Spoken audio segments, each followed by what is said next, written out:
This is We All Be, news-free Dixie for the 21st century. See how it works? Somewhere.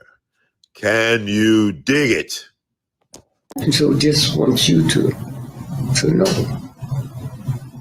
Man, I looked at that smile on your face just now. And the first time I ever wished I was a photographer to take that picture and let the world see that honesty and that integrity. And know some of the things I know, how you drive all over the country to chase us down. Chase us down. Okay? We move so fast. I don't know if you're married. I don't know if you're a family. I don't know if you're a wife. Okay? But when we get on here, we bosom friends. Anytime I see you, I stop whatever I'm doing. Hey, my man, how are you? Hey. Hey, man, what, that's, I owe that to you. It's an obligation that you have. How old are you? Oh, 36. Well, you don't have the right to do what 36 people do. You don't have the right to go to the dance or go to the party. You don't have a right to take that trip to Europe when I might need that plane fare to fly somebody else to feed my people that love me. Mm-hmm. You feed them. Oh, it's one thing being hungry from food. Right. There's another thing being hungry for information. That's right. And that's you the feeder. You got to be the farmer. You got to grow the crop. Huh? You got to till the grain. And at nighttime, when you hear something that sounds like water, you got to go and see if the crop's going to be flooded. That's your job, man.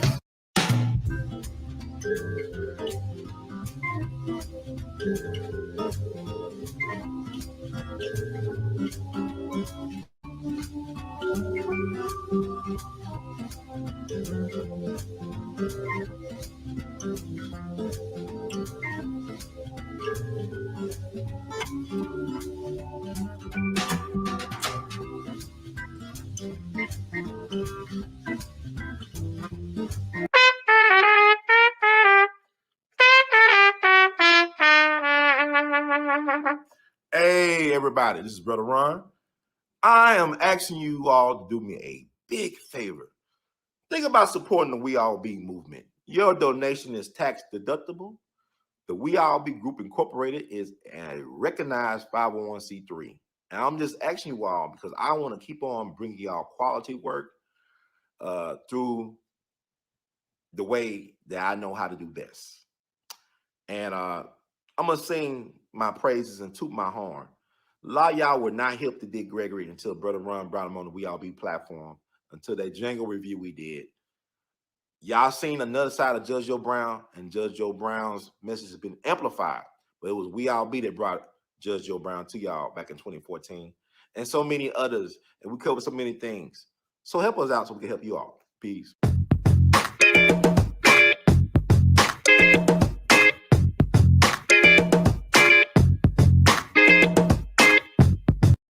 Honestly, we should have used a condom. But we got.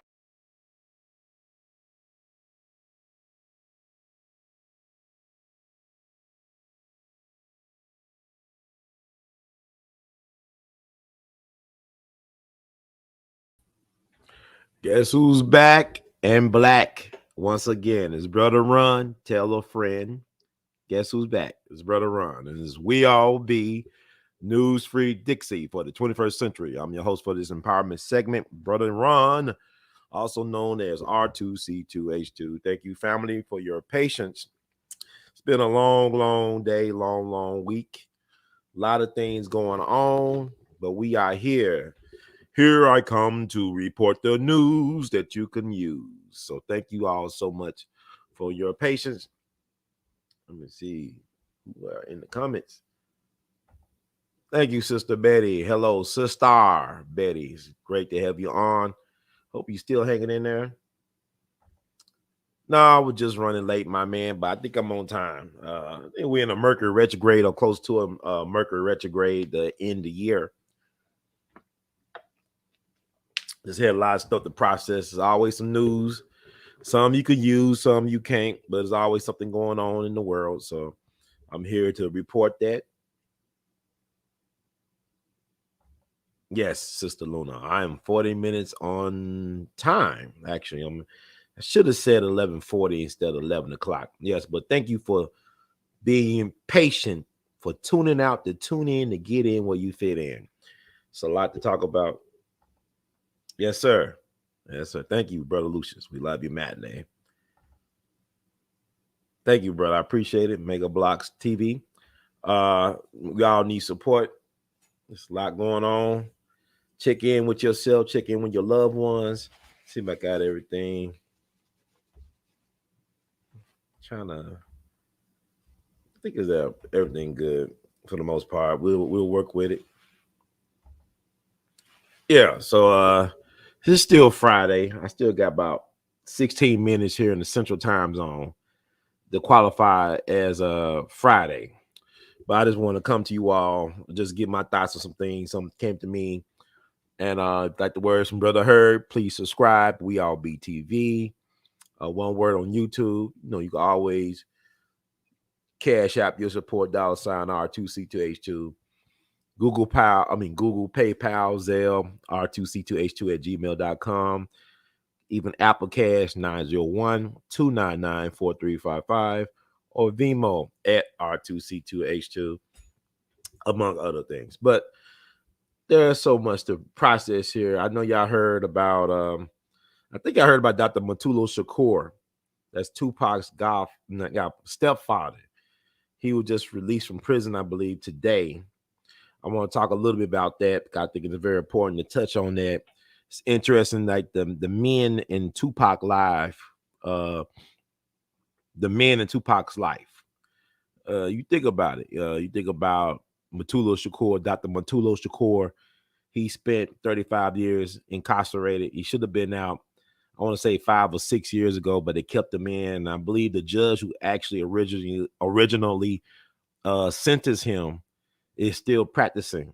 I think he's still a judge. I think he's well over. He's in his I want to say he's 91 years old. The judge who originally sentenced Dr. Mutulu Shakur, I believe he's still around practicing, and that's crazy to think about if that's true. But Dr. Mutulu Shakur should have been released. I think a compassionate release, maybe 5 or 6 years ago. It dragged on. Now he's in the later stages of cancer. He's not a threat or a menace to society, but yet they kept him in prison all this time when they should have released him several years ago. And what's interesting, you look around the country, I remember like recently with Governor Gavin Newsom of California released a man who actually kidnapped some kids on a school bus out in California and buried them alive. He buried these kids alive. Luckily, I don't think nobody died, but he buried them alive. This is, I want to say happened in the 1970s, if I'm not mistaken. The case is out there, but Gavin Newsom, the governor of California, recently let him out of prison. And you had Dr. Mutulu Shakur, who's been in prison, and he helped. It is alleged that he helped Ashada Shakur escape America. She's currently in Cuba, what they're saying, but they're trying to say he was part of this bank robbery thing. 2Pac is very interesting. I believe that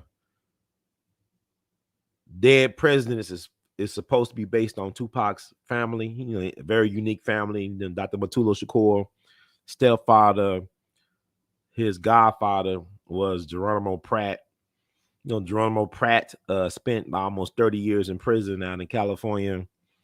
They accused him of killing this young white lady on a tennis court, I believe somewhere near or around L.A. He actually was at a Black Panther meeting in Oakland. And the reason why we know this is certain is because he was on the government surveillance. The government had him on surveillance. They knew all that time that Geronimo Pratt did not kill that white lady down in Southern California. that he was under surveillance by the government.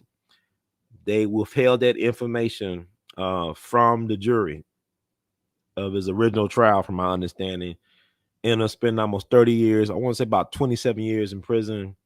You know, Johnny Cochran fought to get him free. I believe Geronimo Pratt ended up getting like a $10 million settlement from the government. If I'm not mistaken, you can look all this up. I'm just going off the top of my head what I can remember. I believe he died in Tanzania in Africa back in 2010. That's 2Pac's godfather. And then his stepfather, Dr. Mutulu Shakur, I believe he had like a clinic up in New York City where he was treating people. He was helping people detox from drugs. Drug addicts, helped them get them clean through the art and the healing practice of acupuncture. I think it's acupuncture. You know, acupuncture where they use the needles and stuff like that. Acupuncture. And you know, this is 2Pac's people. You know, his aunt, Ashada Shakur. You know, she had got the country. They still trying to get her, wanted, dead or alive. Right? Obama increased the bounty, I believe, on her head. And, you know, you had the scenario where I think Jay-Z and Beyonce went to Cuba during the Obama administration. It was like a lot of controversy on that. And you know, like Dick Gregory talks about how they utilize celebrities, like the, you know, intelligence agencies would utilize celebrities to pass notes to heads of states, foreign governments and things like that to communicate behind the scenes. So I don't know what that was about, when, because Jay-Z actually did a song about it. I won't say this, back in 2014 he did a song about it. I don't know what happened in 2013 or 2014 when Jay-Z or Beyonce went to Cuba. There's a lot of stuff that's been happening, so I don't know. You know, Dennis Rodman been used. You know, he's best friends with the dictator of North Korea, right? So they utilize Dennis Rodman. He's a court jester. He's not a fool. He plays the part of a fool, but he's very, very intelligent. And they have utilized Dennis Rodman to help in certain type of negotiations with foreign powers like North Korea. We talked a little bit about that with Baba Dick Gregory on the show as well too. But you know, people always talk about a code and whatnot, and Dr. Matulu Shakur actually helped 2Pac create the Thug Life Code. You could Google the Thug Life Code that 2Pac, you know, 2Pac said Thug Life means the hell you give little infants, F's everyone or everybody. And he actually created a code of conduct with Dr. Mutulu Shakur. And I might read a little bit of the code on tonight's show. But I think it's important to talk about people like him because, you know, people always talk about the folks.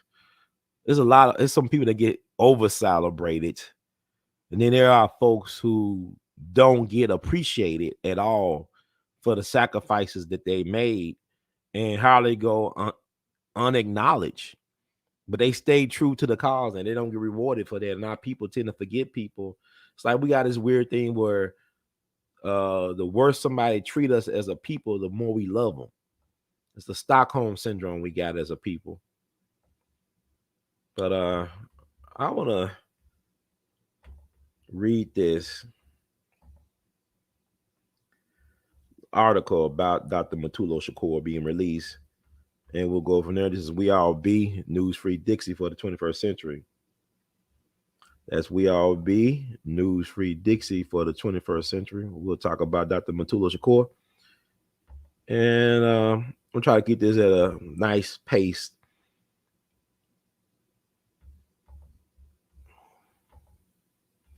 Dr. Mutulu Shakur, he's late stages of cancer, but hopefully he could make good use of the time while he's still around. And I want to thank the folks that worked to make sure that this case got some type of notoriety. Like I said, he has been released several years ago. I want to say around either 2016 or 2017. And they just kept him in for 5 years, for whatever reason, 5 or 6 extra years. Okay, let me read. This is from Tag 24 News. Story by Caitlin Kennedy. Mutulu Shakur, stepfather of 2Pac, returns home after 36 years behind bars. So this is 36 years. Okay, wow. Lexington, Kentucky, Matulu Shakur, a freedom fighter with the Black Liberation Army and Republic of New Africa, has been released from prison after more than 35 years behind bars. Headline said 36.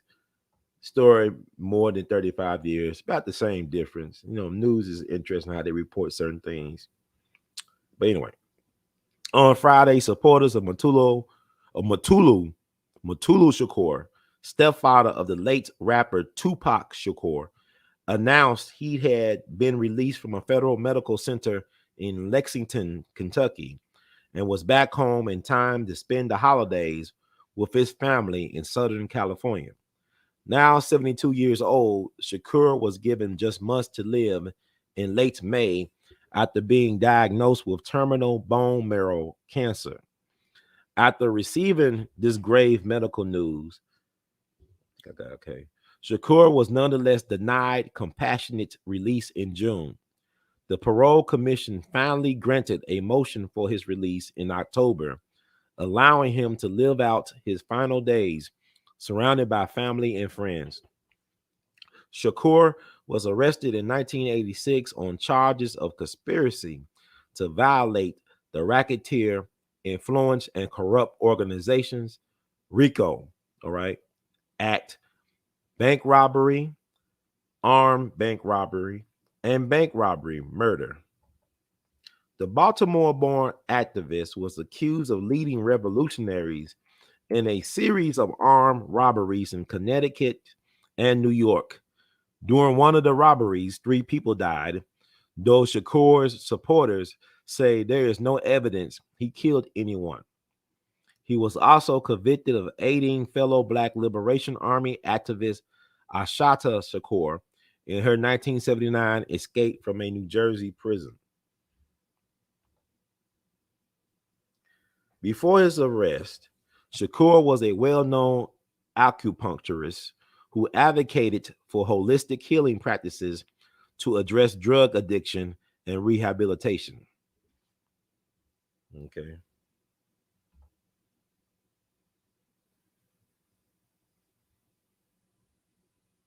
Shakur was widely recognized to have had an impeccable record while incarcerated. Despite that, it took a years-long fight and a terminal cancer diagnosis to secure his freedom in what may have been his final days. And what may be his final days, excuse me. Okay, they gave you a little bit.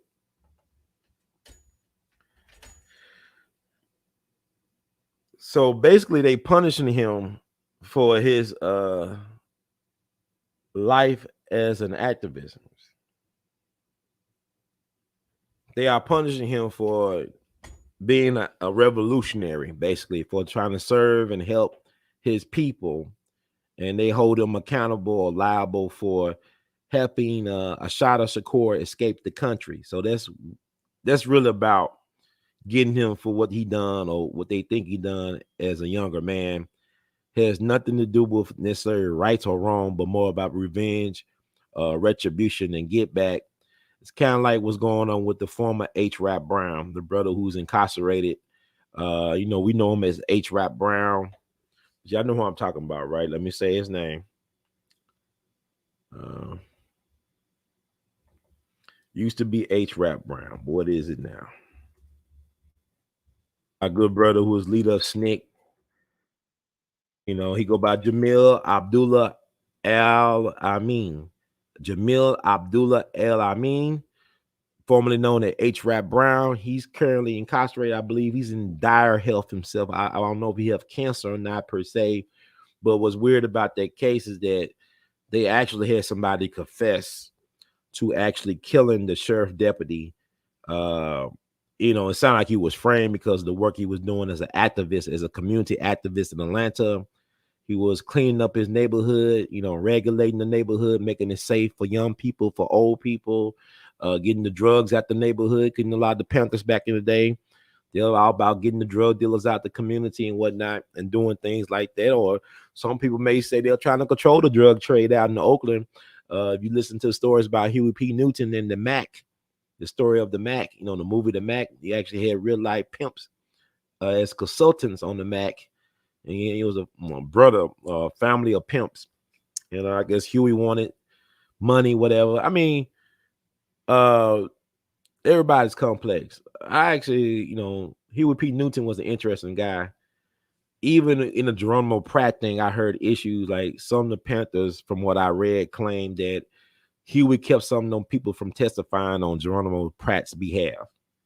I don't know how true any of that is, but some of the Panthers said they were told to stand down by Huey P. Newton. Even if that was the case, the government knew that Geronimo Pratt was not able to be in Southern California to kill that white lady at the tennis court, whenever that transpired. He was in Oakland at a Panther meeting. The government knew that. So then it didn't make a difference what Huey approved or didn't approve of. The fact that the government knew that Geronimo was innocent and yet they withheld evidence from the jury, that's an insult. That's an insult. And, you know, Geronimo was a veteran, you know, a decorated Vietnam War veteran who lost his wife tragically. His wife was murdered while she was pregnant in Los Angeles. So these are 2Pac's mentors or jegnas who were railroaded. So why would you think that 2Pac would have got justice when he was going through it at the end of his life, you know, with the rape accusations and all the other stuff he was encountering in court? He knew it was no justice, just us. Because look how they did his stepfather. Look how they did his godfather. Look how they did his aunt. So I can believe that the movie Dead Presidents is based on 2Pac's family. Based on what I just read to you all, you know, he had an issue with the Hughes brothers. Were the Hughes brothers who did Menace to Society, and they did Dead Presidents. And I think Dead Presidents was problematic in a way and how they conceived it and executed it, but it's still a hood classic, right? Dead Presidents is still a hood classic, but that was 2Pac's family story. And he felt like the Hughes brothers stole his family story, from what I understand from research and all this other stuff. But it's good to see that the brother is home, but you know, they gave him that package. You know what I'm saying? Like, I couldn't imagine the conditions he was in prison for almost 40 years, what they were doing to him. It had to be torture because he supposed to be released even like 5 or 6 years ago, and they withheld him from being released. They violated his civil liberties and human liberties. So let me find the Thug Life. And he had an impeccable record in prison. He was no troublemaker. He was a peacemaker, solution oriented, but he was a warrior for his people. Like I said, he used acupuncture as a way to treat drug addiction. Let me see. Look at the Thug Life Code.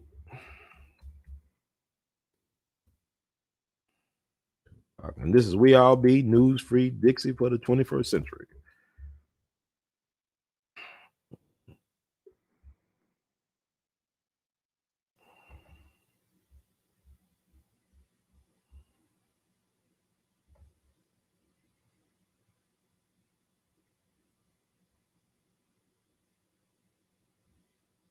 So I found the code of Thug Life. I just want to share this with you all.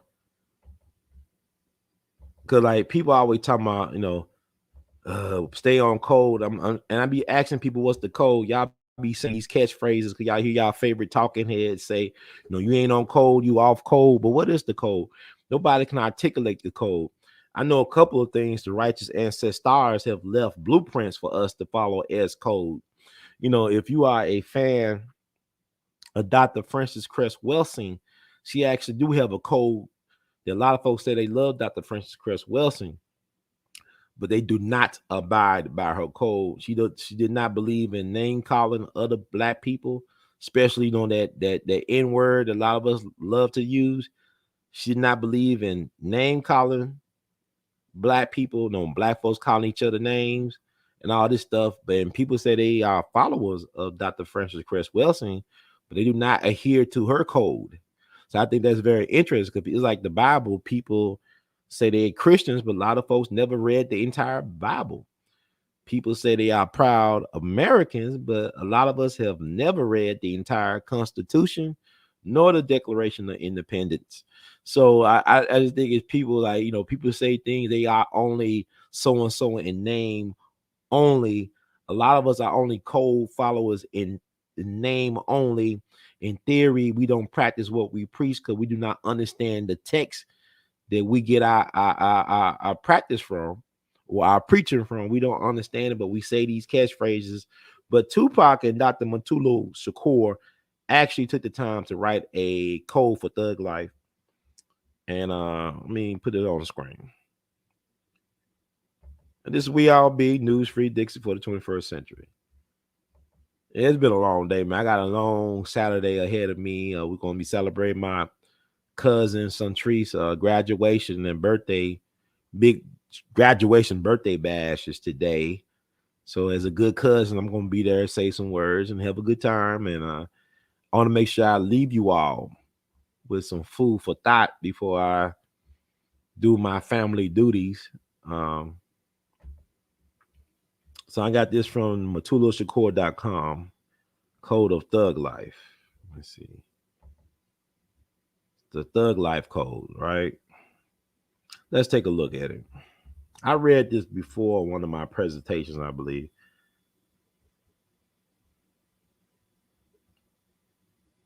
In 1992, at a ceasefire agreement and gang troops barbecue in Watts, California, 2Pac Amaru Shakur was instrumental in getting rival members of the Crips and Bloods to sign a code of ethics which is called the Code of Thug Life. He and Dr. Matulu Shakur had helped write up the code with other OGs who came together to bring order to the violence on the street.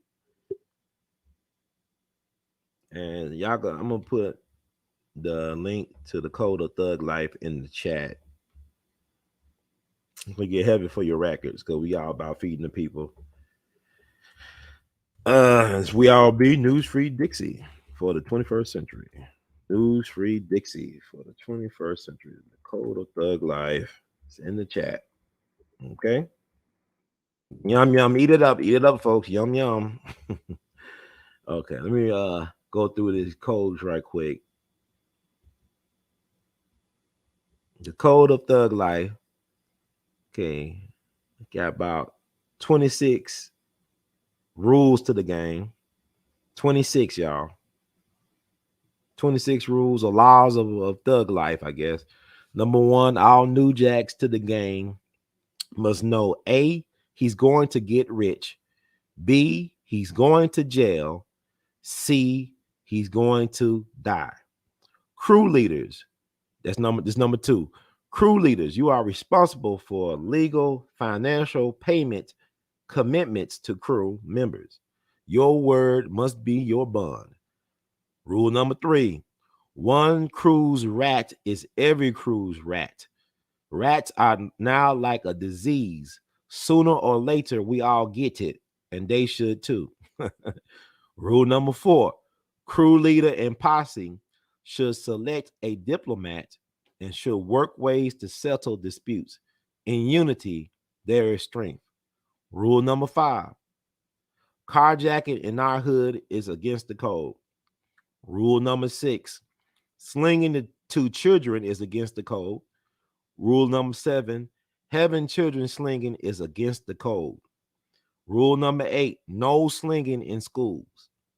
Rule number nine, since the rat Nicky Barnes opened his mouth, ratting has become accepted by some. We're not having it. Rule number 10, snitches is out of here. Wow. Okay. A lot about snitching and rats, but you look at what happened recently. Not just Tekashi 6ix9ine, but you know what's going on in Atlanta. Y'all know what's up. Y'all hip hop heads or whatever y'all call yourselves. Y'all know what's going on. They were not made it through the thug life. And they say they love 2Pac, but they're not following the rules and the code. Rule number 11. The boys in blue don't run nothing. We do. Control the hood and make it safe for squares. Rule number 12. No slinging to pregnant sisters. That's baby killing. That's genocide. Rule number 13. Know your target. Who's the real enemy? Rule number 14. Civilians are not a target and should be spared. Rule number 15. Harm to children will not be forgiven. Rule number 16. Attacking someone's home where their family is known to reside must be altered or checked. Rule number 17. Senseless brutality and rape must stop. Rule number 18. Our old folks must not be abused. Rule number 19. Respect our sisters, respect our brothers. Rule number 20. Sisters in the life must be respected if they respect themselves. Rule number 21. Military disputes concerning business areas within the community must be handled professionally and not on the block. Rule number 22. No shooting at parties. Rule number 23. Concerts and parties are neutral territories. No shooting. Okay. Rule number 24. Know the code. It's for everyone. Rule number 25. Be a real roughneck. Be down with the code of the thug life. Rule number 26. Protect yourself at all times. And I'm going to read this quote that got about from Tupac. I didn't create thug life. I diagnosed it. So yeah, Tupac was definitely a social scientist. Now you read these rules, right? You read these this code. It remind me of the phone conversation that Monster Cody, he's an ancestor now. Monster Cody, the infamous Crip, game making Crip guy out in Cali. It was a phone conversation between Monster Cody and Tupac that was recorded. I don't think they had knowledge of them being recorded. I think Monster Cody's wife recorded them on the phone. I think it's about 30 minutes, but it's like they talking about organizing and stuff like that. And it's interesting to hear the names that were brought up, because I think Tupac brought up working with Al Sharpton, but Al Sharpton has been proven to be an FBI informant. You know, y'all do know Al Sharpton was exposed as an FBI informant, right? Y'all do know that. It was like this several years ago. You know, Al Sharpton is a product of organized crime. You know what I'm saying?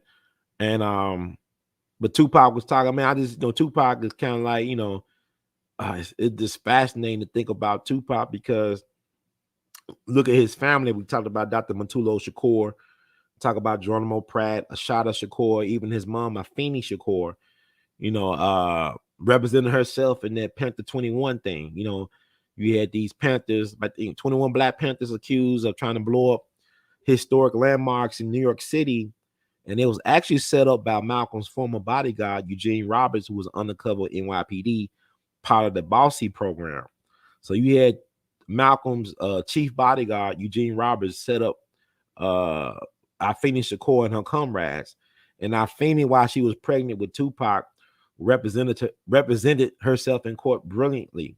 She did a brilliant job of representing herself in court.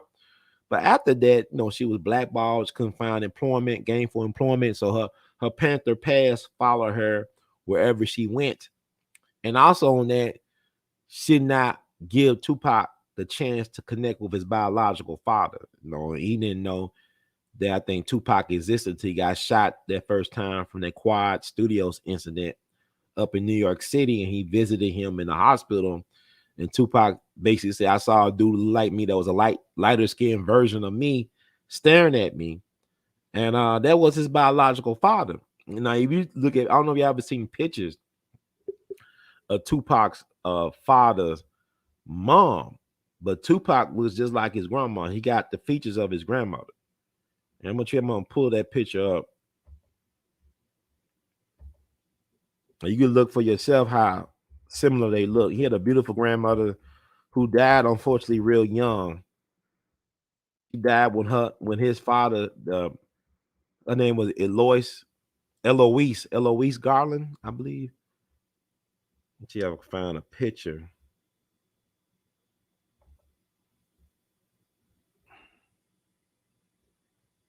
Let's see.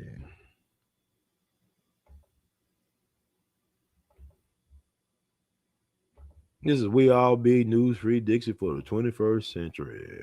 Can you dig it, man? Trying to find a good picture. Got some strong jeans, man. Strong jeans. Okay. I think I found a good picture. So that's 2Pac's paternal grandparents. His grandma and his grandfather. Billy Garland. That's his father's name. Billy Garland. That's his people. I thought I had it. Okay. That's his people right there. Billy Garland's his biological father. That's his parents.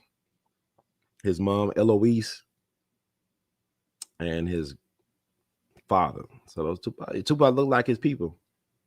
So his mom kept the fact that this was his biological father away from him, and he didn't find out until he thought his father was actually dead. He thought his biological father was this gangster from New York, I think named Legs or something like that. Y'all can look it up. I mean, I'm a Tupac fan, but you know, he had his government name, LaShane Paris Crooks. Was that Tupac's government name? LaShane Paris Crooks or something like that. But anyway, those his father's people. And like his grandmother died when she was young, when his father was a kid. So yeah, he didn't know who his father was until he got shot the first time. He didn't find that out. You know, Afeni was strung out on drugs. I don't know why she didn't tell Tupac who his real father was all that time. I don't know. And you guys got to think about Tupac only lived to be 25 years young. So, I mean, he did a lot of living in that short period of time. It's kind of like with Jean-Michel Basquiat, you know, who I think Jean-Michel was born December 22nd. He's one of my favorite artists of any genre. Everybody in the art school wanted to be Jean-Michel, but nobody want to die a young death in order to achieve that fame and immortality as a Jean-Michel Basquiat. But and I'm just glad Dr. Mutulu Shakur got a chance to get out, but it was unfortunate he's punished because Ashada Shakur can never return to America unless they still got a bounty on her head. And Obama, your president, helped increase that bounty on her head. Like I said, I believe Jay-Z and Beyonce went to Cuba for whatever reason, because they were close to the Obama presidency, right? To the Obama administration, just like Al Sharpton. So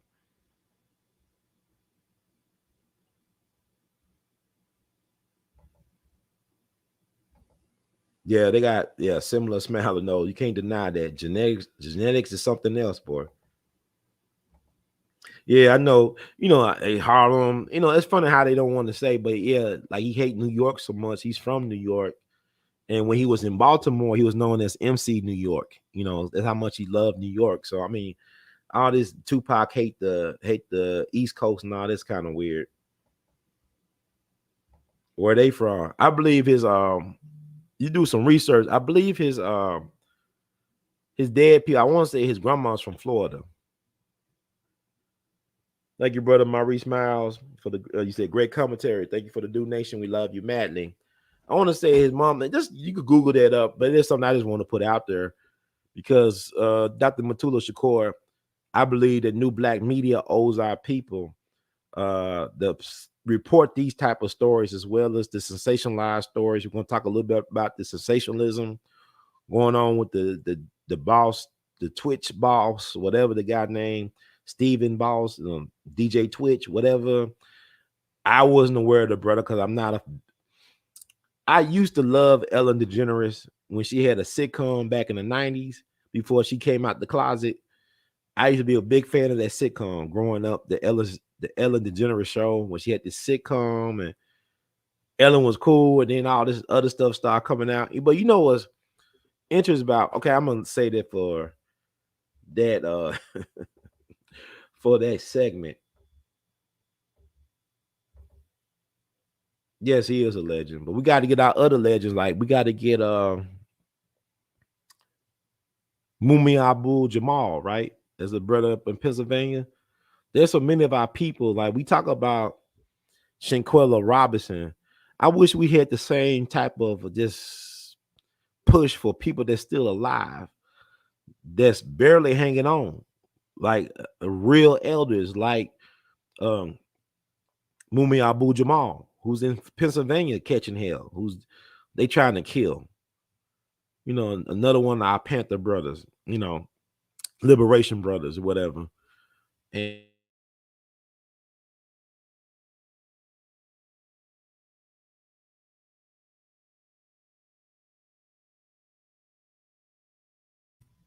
okay, I thought that was I might have disconnected my mic.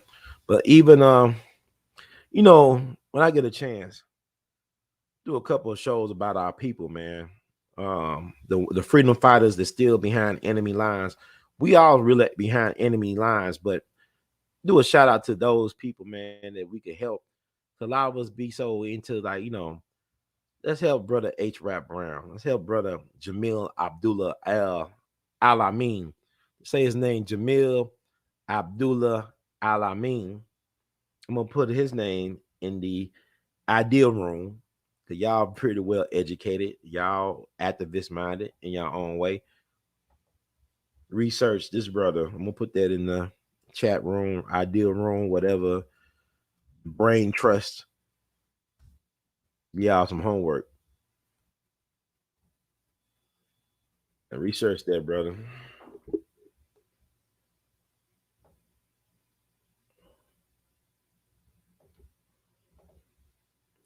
Research that name, Jamil Abdullah Al-Amin. Al-Amin is the reason.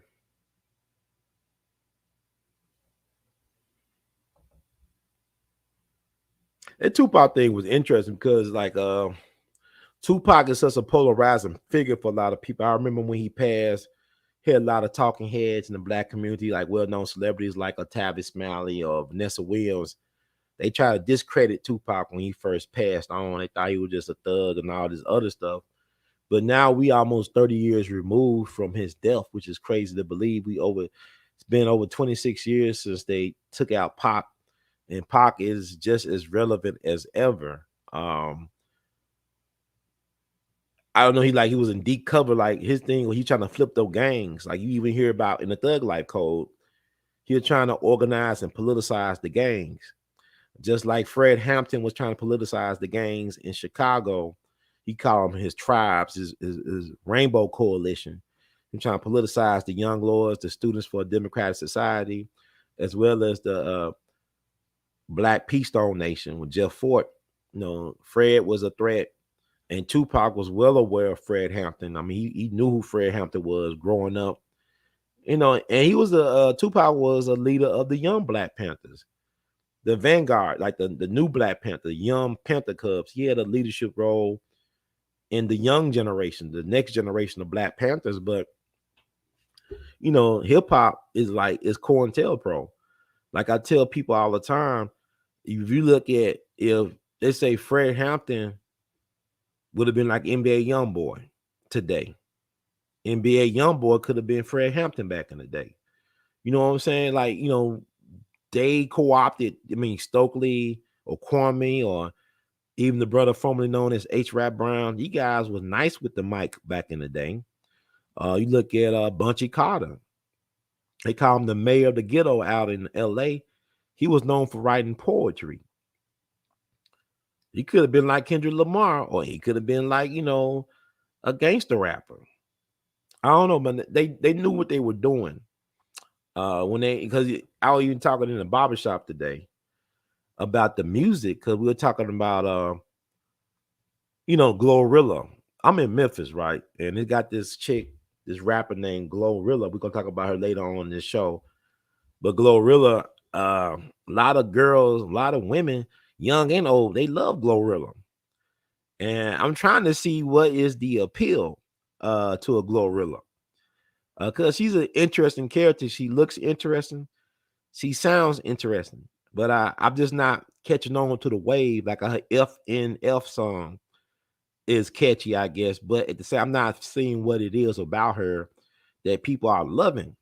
Because, like, for example, I like Meg Thee Stallion. I mean, I like some of her stuff. I like a lot of her. Some of her stuff is cool, it's catchy, right? She got the look, she got lyrics, she got nice beat selection, yada yada. I don't know what the GLORILLA thing is about. I gotta do some more research, but it's interesting. But the music, like the love is out of the music. I was in the barbershop and they were playing Silent Night by the Temptations. That was some soul music. I don't care what was going on with David Ruffin or all them guys. Them guys was singing from the soul, man. They were singing from the heart. You could hear it in the music, in the lyrics, in the production. It was all about love, man. That was love. And you don't hear that no more in the music of today. And it's really by design.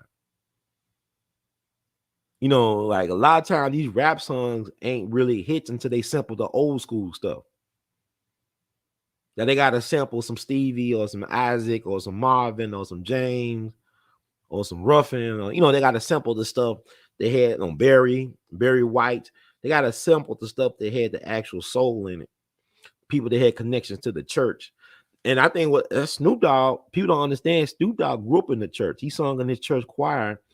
That's why a lot of Snoop stuff still be catchy. Look at Nate Dogg. Nate Dogg was in his family gospel group out in Clarksdale, Mississippi. And Nate Dogg is not from Long Beach. No, he's from Clarksdale. Brothers from Clarksdale, Mississippi, was in a family gospel group. That's why Nate had that soul, man. He still had, you know, the church could be problematic, but one thing you can't say about the black church, we didn't have phenomenal talent come out the black church. You had a generation like Al Green, Aretha Franklin, Sam Cooke, Marvin Gaye. You mean, had so many of them. Otis Redding, even Jimi Hendrix. They all got roots in the black church. And now that's missing today. And the music is dead.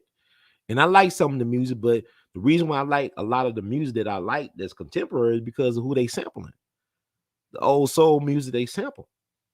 Not even necessarily I can understand what they saying in the lyrics and stuff. It's just that it's the what they sampling.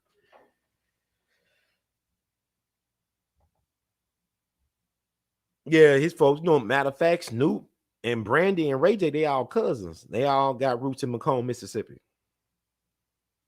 Snoop is from the West Coast, but his folks are from Mississippi.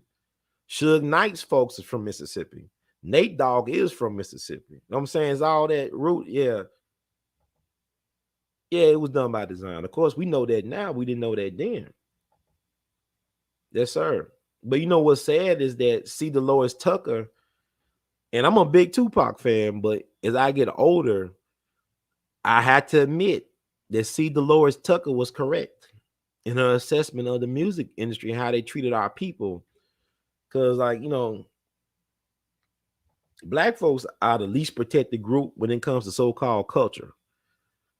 You know, we get taken upon, we get exploited and everything. But what I'm saying is, even Reverend Calvin Butts, who just passed, they were correct in a lot of ways about the music. Because, like, with black people, we gotta understand is that we are the manifestors of humanity. We manifest things. It's like we just can't be like an Eminem when you 2Pac. You got a certain type of soul. You know what I'm saying? Like you communicating with certain entities and powers that, like, even if you look at that code, you know, that was written in 92, right? It's like after the riots, the Rodney King riots, Latasha Harlins and all that stuff. And if you look at even the video footage of the brothers and sisters doing the LA riots or Aftermath, they were more aware than we are now. A lot of our people are still asleep. We sleepwalking. You know, we catch a wave. We do like the black people Twitter thing. You know, Shanquilla Robinson, but you don't have no appreciation for Dr. Mutulu Shakur. But y'all say y'all love 2Pac, but y'all don't even understand who that man was who helped cultivate a 2Pac and why he should be out of prison. Should have been out of prison 6 years ago. We don't understand our brother formerly known as H. Rap Brown, why he shouldn't be in prison right now. Mumi Abu Jamal. We honor the dead. You know, like George Floyd ain't never committed himself. No disrespect to George Floyd, but George Floyd does not deserve to be on the same status as a Jerome Pratt or Dr. Matulu Shakur. And I'm just basing not on the way he died. It was tragic how he died, But I'm saying in terms of his life commitment, was he committed to the cause like these brothers were and are?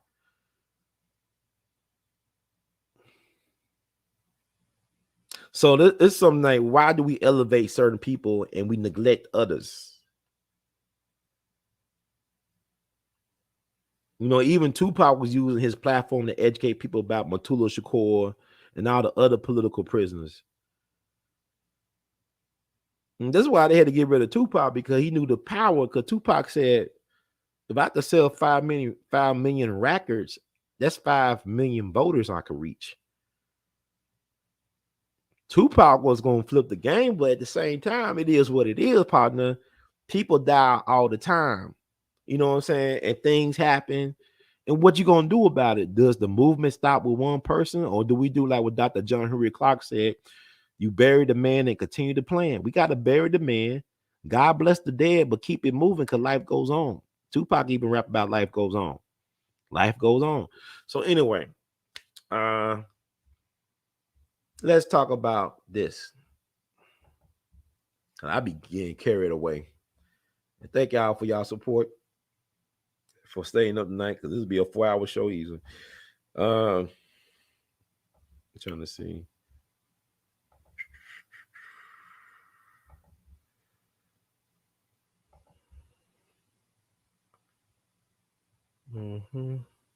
It's We All Be News Free Dicks for the 21st century. Let's talk about the Trump card. I think people missing the point, and somebody made a great point. If y'all get a chance, check out this white guy from Boston. He goes by Dark Journalist. The Dark Journalist. So, brother, he's real deep into the research about the JFK assassination. Very thorough, very, very thorough. A great investigative journalist. He lays out the connection between the JFK assassination and UFOs. And you know, Trump made that big announcement on Thursday. He had a big announcement, and people thought it was gonna be something when he was announcing his Trump cards collections, or collect Trump cards like baseball cards, but the NFTs, right? NFTs, Trump cards, right? People think Trump is crazy. People don't realize that the day of his so-called big announcement was also the day that the government was release all the JFK files. The government was supposed to release all the JFK files. They should have released 5 years ago. You remember back in October 2017 when the government, because the JFK Records Act, they signed it back in 92, and they said within 25 years the government will release all documentation related to the JFK assassination. And they supposed to did that in 2017 under Donald Trump on October 26, 2017, I believe. But they only released a few files, right? And Donald Trump allegedly told this judge, who they no longer friends, Judge Napolitano, or Napolitano, I think it's judge named Napolitano. The judge asked Donald why he didn't release all the files. He said he couldn't do it. He said, well, we the American people, we have the right to know. We deserve to know. He said, man, what I seen in them files, I don't think people are ready to handle what I saw in them files. And maybe those are the files that he took to Mar-a-Lago. That's why they so afraid of Donald Trump. But he announced that he was, instead of announcing anything like we thought would be a major seismic shift in the political landscape, he announced that he was selling NFT cards in his likeness, like baseball cards in his likeness. People thought he was a joke, but you know what? They sold out of his cards. Them things have sold out. This man made $4.4 million off them cards in one day. So they let you know that he still has a base that is strong for Donald Trump. And people think he's an idiot. He's far from an idiot. He's a showman. He's like P.T. Barnum on steroids, but he's telling you truth. It's like what Dave Chappelle said. He's an honest liar. Thank you, Mulberry Group Holes, for your donation, for your super chat. We love you, madly. Yeah, I know several people that voted for Ye, but I voted for the Donald twice. You know, the Donald, I voted for him twice.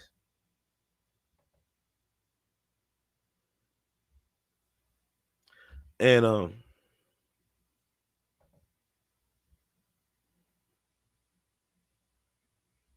it's not just our people, it's just the American people. It's the people in general. We worship, these celebrities.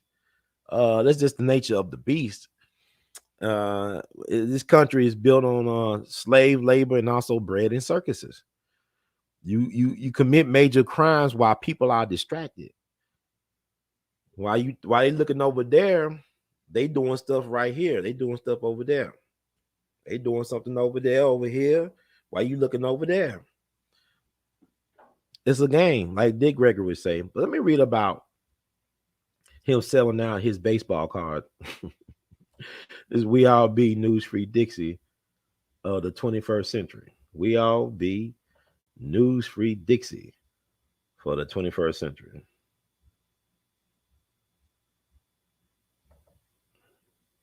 And this is from Forbes. I don't trust a lot of things, but they say about people wealth and whatnot. But I'm gonna read this right quick. Donald Trump's digital trading cards sold out in one day, netting $4.4 million. Former President Donald Trump's line of digital trading cards sold out in a day, netting millions despite the massive ongoing slump in non-fungible tokens and cryptocurrency, and a fair bit of mocking from some of his allies. The CollectTrumpCards.com noted Friday that all 44,000 NFTs listed for sale on Thursday has sold out. Priced at $99 each, they collectively brought in nearly $4.4 million. The digital trading cards feature cartoon images of Trump in a range of different scenarios and activities. One card features him in hunting gear holding a gun, while another shows him dressed as a superhero. Despite the project's apparent popularity among his followers, some Trump allies spoke out against the venture, like his former advisor, Steve Bannon, who said on his podcast the Trump staff behind the decision ought to be fired. Trump's former national security advisor, Michael Flynn, agreed with Bannon, saying on an online stream that whoever advised him on that, I'll fire them immediately. Even Tim, whatever his name, Gionet, whatever, a far-right internet personality who goes by the name Bake Alaska. Let's go with Bake Alaska online, and pleaded guilty to storming the Capitol on January 6th, tweeted, "I can't believe I'm going to jail for an NFT salesman." The value of digital assets like NFTs and cryptocurrency have collapsed in the past few months, most recently with the shocking downfall of FTX, a cryptocurrency exchange. Trump's cards seem to have bucked the trend, with some of the NFTs appearing on the secondary market on platforms like OpenSea for about $218. Okay. The NFT project is Trump's first big move since announcing last month he will once again run for president. He hinted at the announcement for days before, leading some followers to believe he may be announcing a running mate or something major dealing with potential upcoming indictments. 3 polls released this week found his popularity among Republican voters has fallen significantly. His rival, Florida Governor Ron DeSantis, has seen his popularity surge in the same time frame. GOP officials like Senate Minority Leader Mitch McConnell have also blamed Trump for the party's disappointing midterm results. Okay. This is a win for Trump to me. I don't really care for it, but Trump overstands his base. He's great at marketing. I don't think this is a bad idea, because I remember, and it's almost 20 years ago, when they came out with cards dealing with the Second Iraq War. I think Saddam Hussein, they had called playing cards. Like how you do playing cards, you know what I'm talking about. And they had the faces of Saddam Hussein on them. I think let me see if I can find them. And it was gimmicky. I remember a friend of mine, the late great Judge D. Army Bailey, he had a set of cards dealing with the Second Iraqi War, and it had the likeness of Saddam on it, I think, and some other people. If I'm not mistaken, let me see. Let me find it.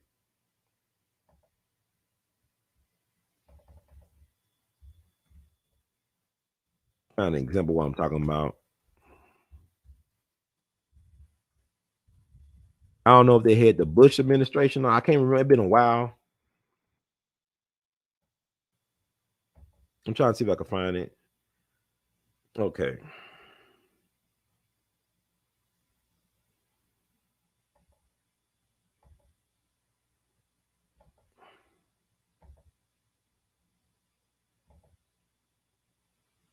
Yeah, I'm gonna show it. I mean, history is a weapon. I think people got just a short memory about things. See, it's a game. Like Dick Gregory told us, it's a game for a reason. It's a game. It's a game. And let me show you. I found the playing cards they had came out back 20 years ago. I can't believe that been 20 years ago almost next year.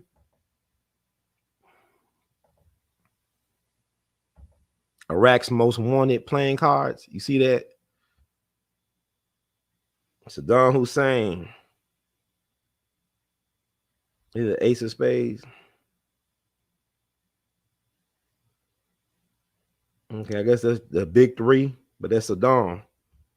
Y'all remember them cards? When people had them cards? I mean, people losing their lives and people think it's just a game. People don't mean anything. It's like they said, Joseph Stalin said, when one man dies, it's a tragedy. When a million people die, when a million men die, it's a statistic. It's a statistic. A statistic. You know, it doesn't mean that much. So we've been so desensitized to the BS. But what's the difference? You know what I'm saying? It is what it is. What's the most expensive baseball card? It used to be the Honus Wagner card. Let's see what the most expensive baseball card is. Excuse me. It used to be Honus Wagner. I used to collect baseball cards when I was a kid.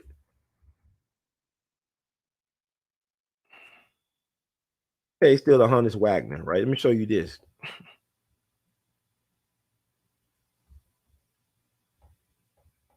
You got the Mickey Mantle rookie card, of course.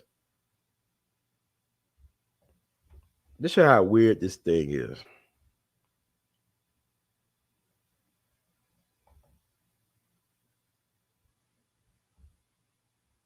There's a lot of crazy stuff going on in our world, man.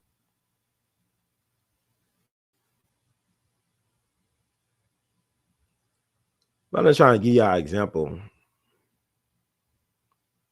You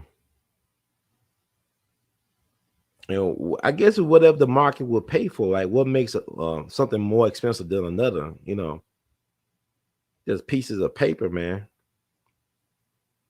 You got the Mickey Mantle 1952 Topps card is worth $2.8 million. But then his own, well, the Honus Wagner card, right? On this list is worth $3 million. So this is a baseball card from 1909, 1911. The Honus Wagner 1909 through 1911 ATC T206 or T206 is the most expensive baseball card in the world.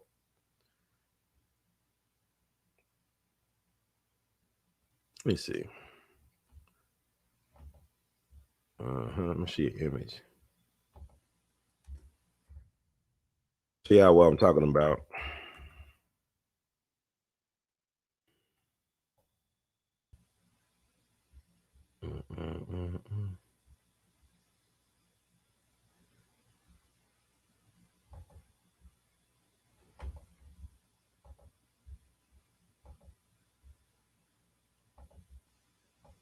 I used to love baseball, man, growing up. My grandfather was big into baseball.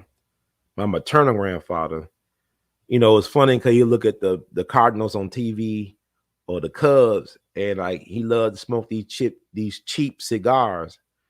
So I remember after he passed, sometimes I look into baseball games, I could still smell those cheap cigars for whatever reason that made my eyes used to water back in the day. But he was dead. I don't know what that's about. But he actually had a chance to play professional baseball. He had a shot.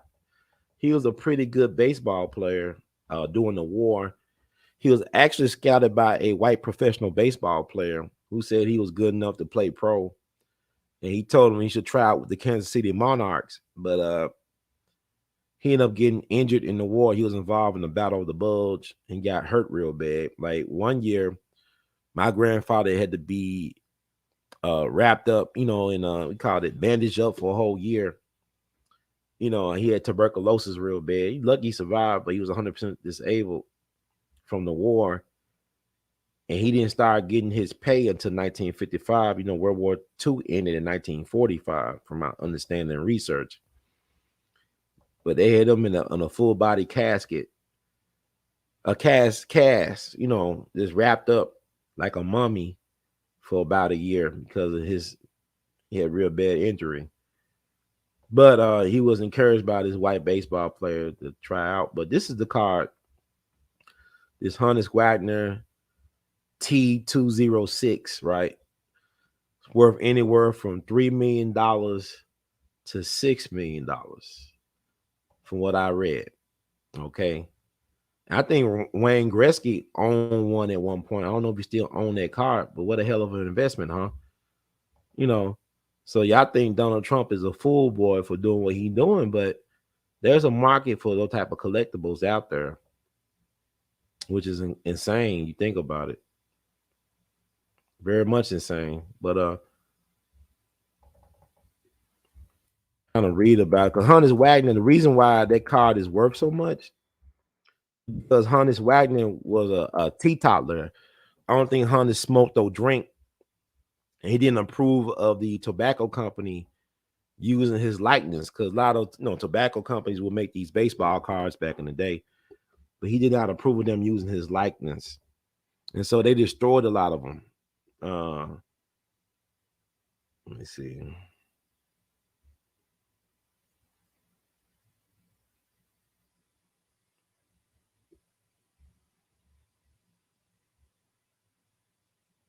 I'm just trying to just do a quick.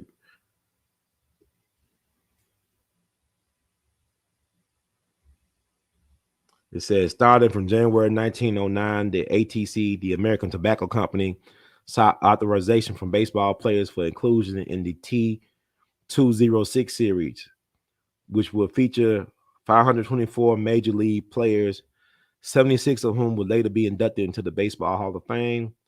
Wagner had been at the top of his game. Honus Wagner was a brilliant shortstop. They just called him the Flying Dutchman. Played for the Pittsburgh Pirates. He played in the first World Series. He was one of the first of 5 people inducted into the Baseball Hall of Fame back in 1936. It was him, Christy Mathewson, the brilliant pitcher for the Giants, the New York Giants, Ty Cobb, Detroit Tigers, controversial Ty Cobb, Babe Ruth, the Bambino, and Walter Johnson, a great pitcher for the Washington Senators. They were the first 5 players inducted into the Baseball Hall of Fame. That's how great and revered he was. Wagner had been at the top of his game throughout the decade and was even considered to be the game's greatest player at the time. He had appeared on advertisements for a number of other products such as chewing gum, gunpowder, and soft drinks. Unsurprisingly, the ATC, the American Tobacco Company, asked for Wagner's permission to have his picture on a baseball card. According to an October 12, 1912 issue of the Sporting News, Wagner did not give his consent to appear on the baseball card. In response to the authorization request letter sent by John Gruber, a Pittsburgh sports writer hired by the ATC to seek Wagner's permission, Wagner wrote that he did not care to have his picture in a package of cigarettes. He threatened to seek legal action against ATC if they went ahead and distributed his baseball card.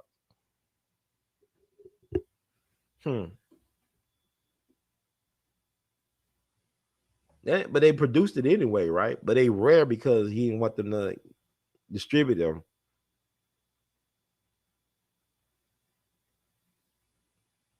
So there's a couple of reasons. That the reasons for Wagner's strong negative reaction to the ATC's requests have been the subject of much speculation.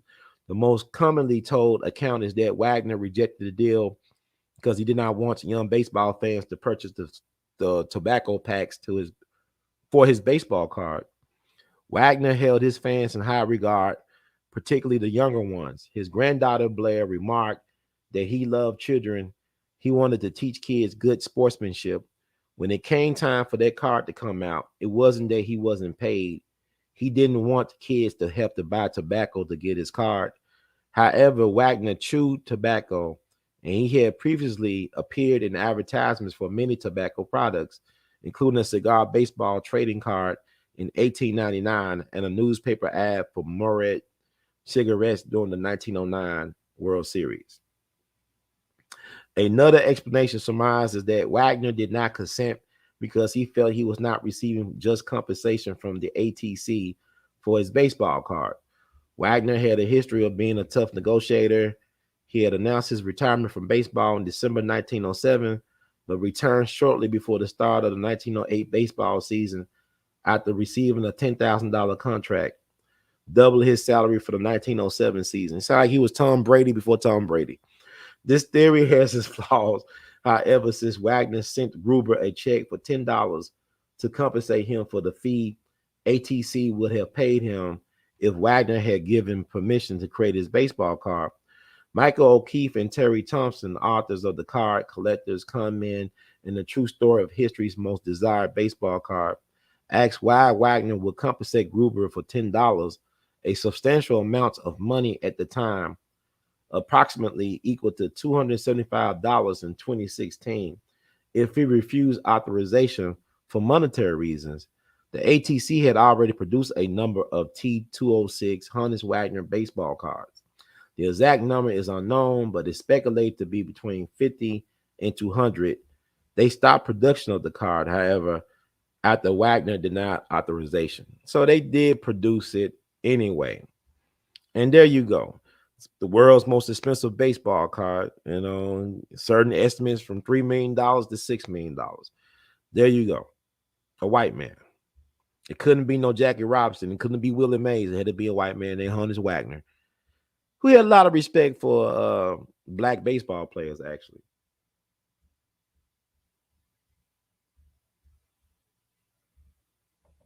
Well, they say he chew tobacco. So, I mean, but I'm saying this is the thing about white people when they tell their stories. The truth, they never let the truth get in the way of a good story. Never let the truth get in the way of a great story. This is why the history is weird, because I used to hear that Honus didn't use any tobacco products, and now they're saying he chewed tobacco, but he didn't want kids to have to buy tobacco to get his baseball card. I mean, they said he told him not to produce the cards, but yet he paid the dude that was responsible for getting his signature for authorization a fee of $10, and then they produce a certain amount of cards. They don't know how many, but allegedly these cards are worth millions and millions of dollars. So Donald Trump is just doing what Americans do. We it's like you see the movie the Elvis movie. You should see the Elvis biopic that came out with Tom Hanks playing Colonel Parker. It's actually a good movie. There's a scene at Elvis Mansion where Tom Parker showing all the merchandise they produce in the name of Elvis Presley. Like, he not only produced pro-positive Elvis Presley merchandise, but also they were selling pens, like pens, button pens, whatever. Said, "I hate Elvis." He actually had the market corner on "I hate Elvis" products. Because, there's no such thing as bad publicity. So, I mean, if you make all this pro Elvis stuff, but also make some stuff "I hate Elvis" t-shirts or pin buttons, whatever, for people that hate you. Because your haters are your fans too. They deserve some product. So, I mean, I don't know. But anyway, but like, it's funny that was released. And then I'm gonna prove that announcement that Donald Trump did came out the same day that they supposed to release the JFK files. Let me find an article about that. I don't think I'm gonna read it, but I'm just gonna find it. Um,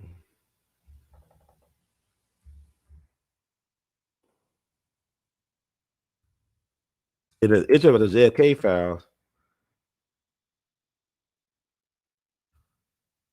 Is that they post release?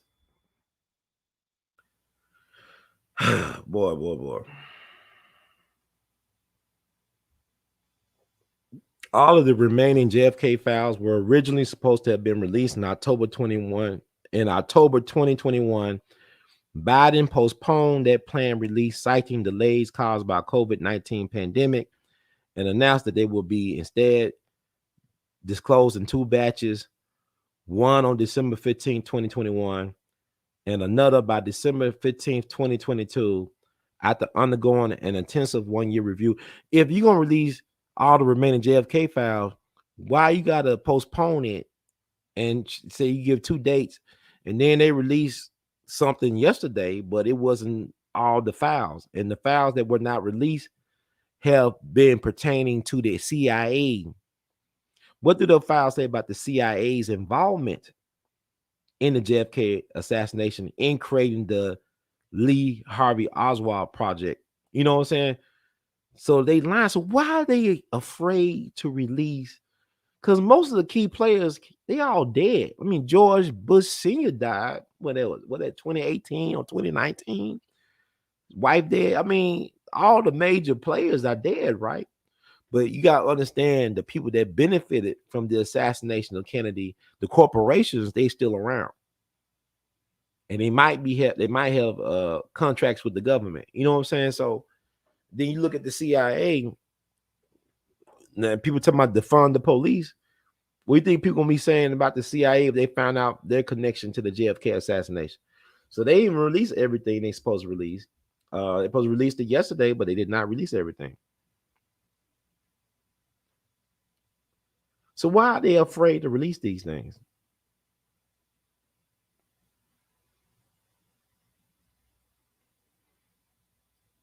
They didn't release all the files, or did they? See, you look at the mainstream news. They say they released.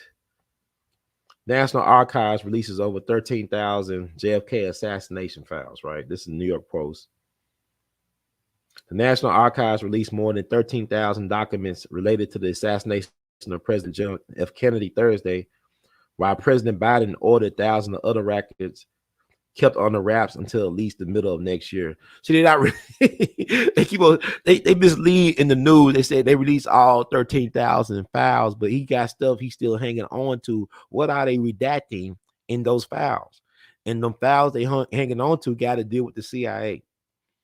They do not want to release them files. They got to deal with the CIA. And Donald Trump made his baseball card announcement on the same day they supposed to see what they're afraid to say. That's why they raided Mar-a-Lago. It got something to do with JFK and UFOs. People thought Donald Trump probably going to release something big as it pertains to those files they got at Mar-a-Lago. But it's like what Dave Chappelle said in Saturday Night Live monologue, in his recent Saturday Night Live monologue, that the one thing you don't steal from work is work. So whatever Trump is sitting on is a powder keg. Because even you talk about Richard Nixon.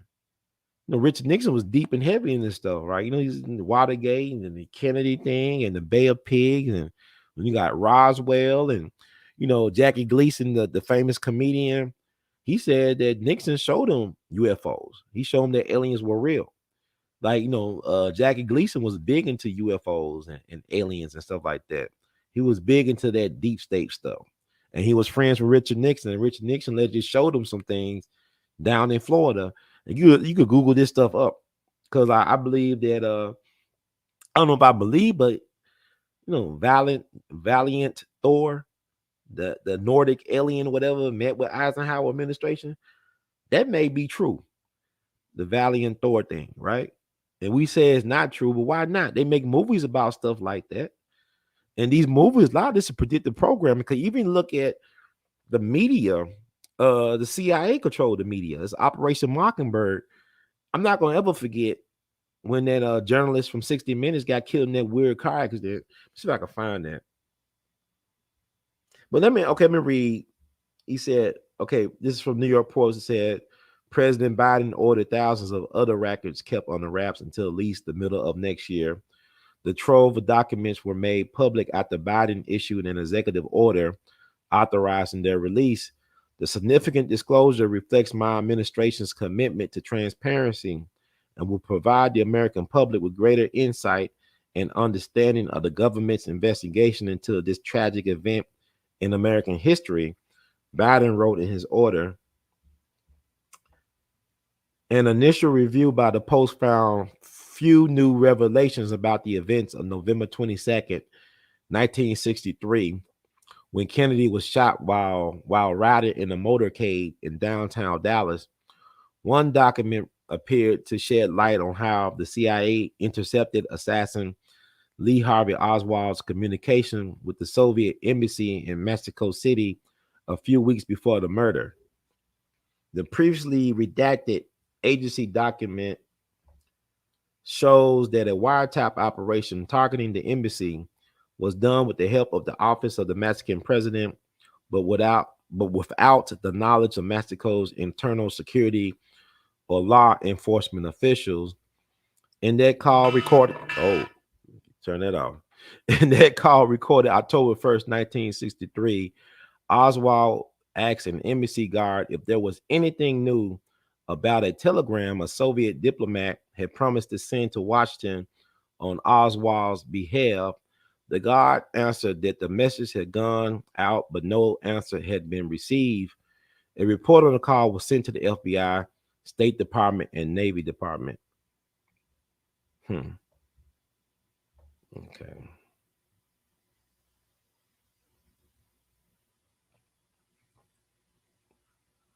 This stuff is weird, man. Why are they hiding? At this writing, December 13th, 1963, we do not know what action the FBI and other agencies may have taken based on our report. The CIA report said. Another CIA report for September 1964 described an intimate lunch between American and Soviet officials in Helsinki. At the meal, Felix Karasev, a KGB general, stated that he thought Jack Ruby, the Dallas nightclub owner who shot and killed Oswald 2 days after the Kennedy assassination, was a tool of reactionary forces and that he had help from some U.S. officials. We tried to debunk this impression, but Karasev held to his views, the document read. Early in the conversation, the Americans questioned what really happened to Oswald during his stay in the USSR after he defected in 1959. Karasev caught the implication the report read and replied that this would have been possible if Oswald had been in China, but not in the Soviet Union.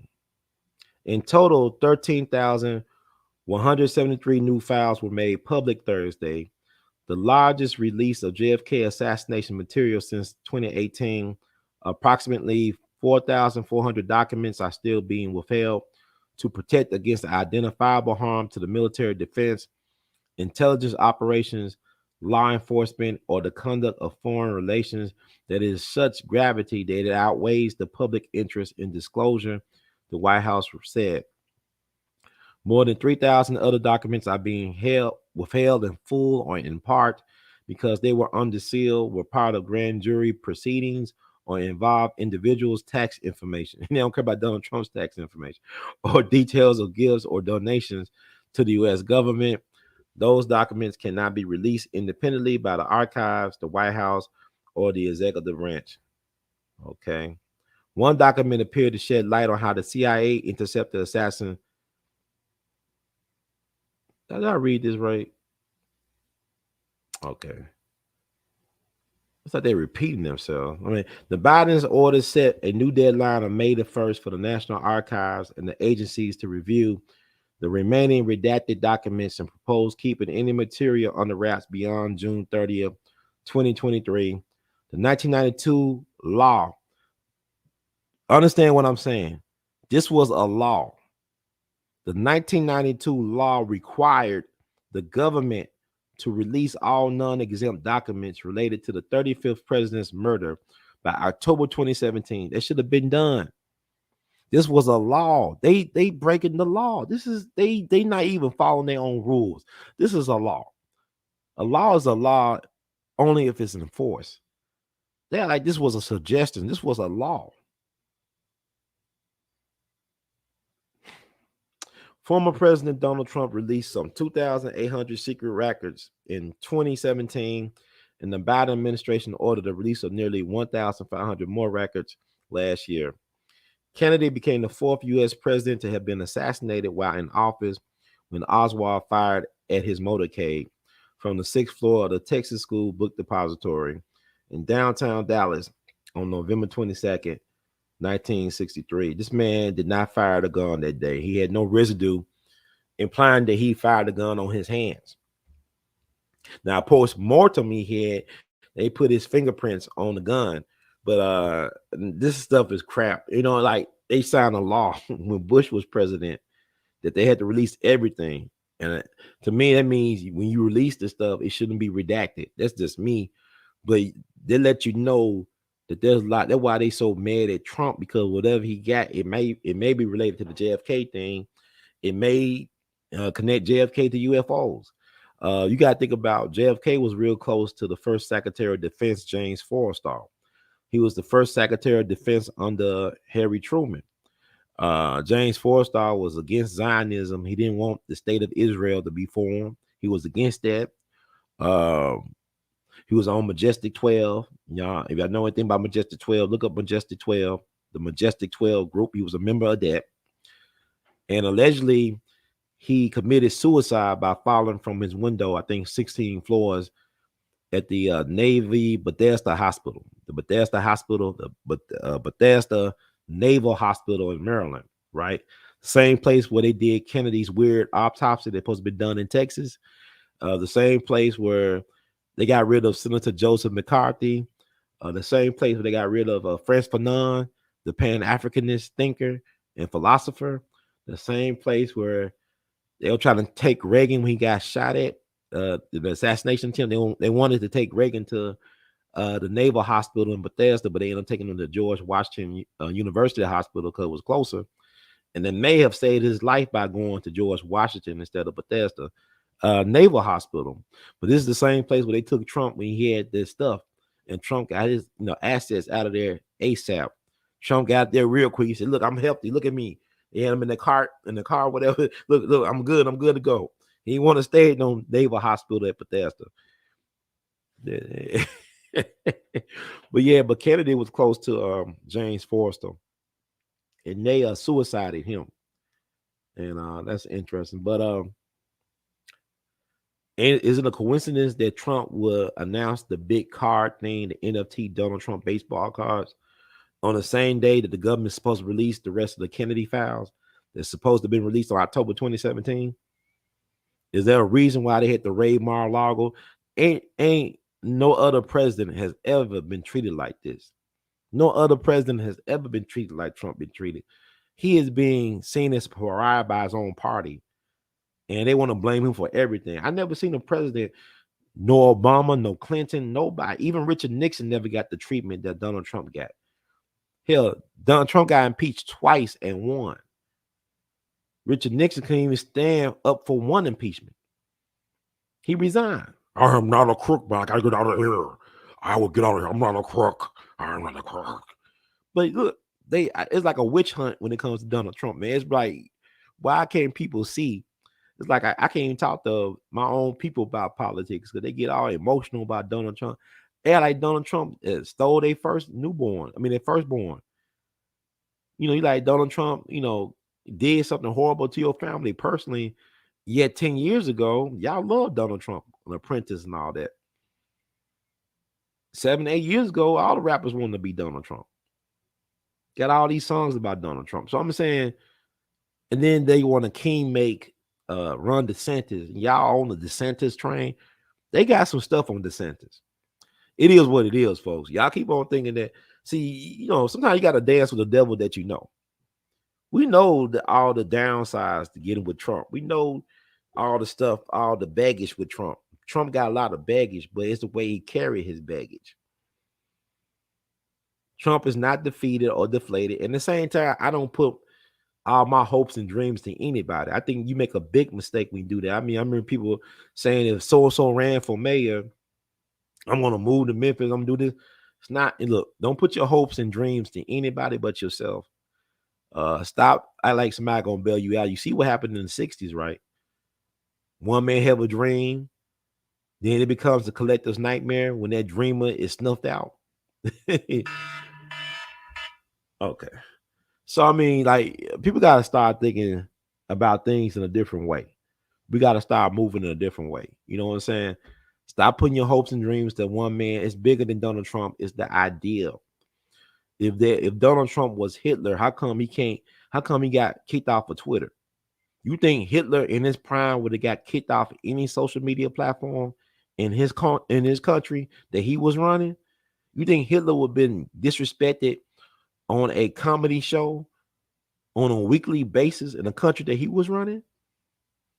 Hitler would control all the networks.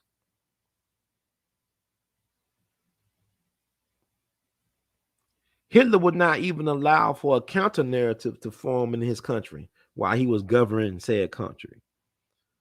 But Donald Trump, man, he's a buffoon to a lot of y'all. He's a joke. But yeah, I look at, Donald Trump's uncle, man. John Trump was assigned by the American government to look at Nikola Tesla's notebooks when he passed, when they got rid of Nikola Tesla. The one who said he was talking to aliens for all this advanced technology.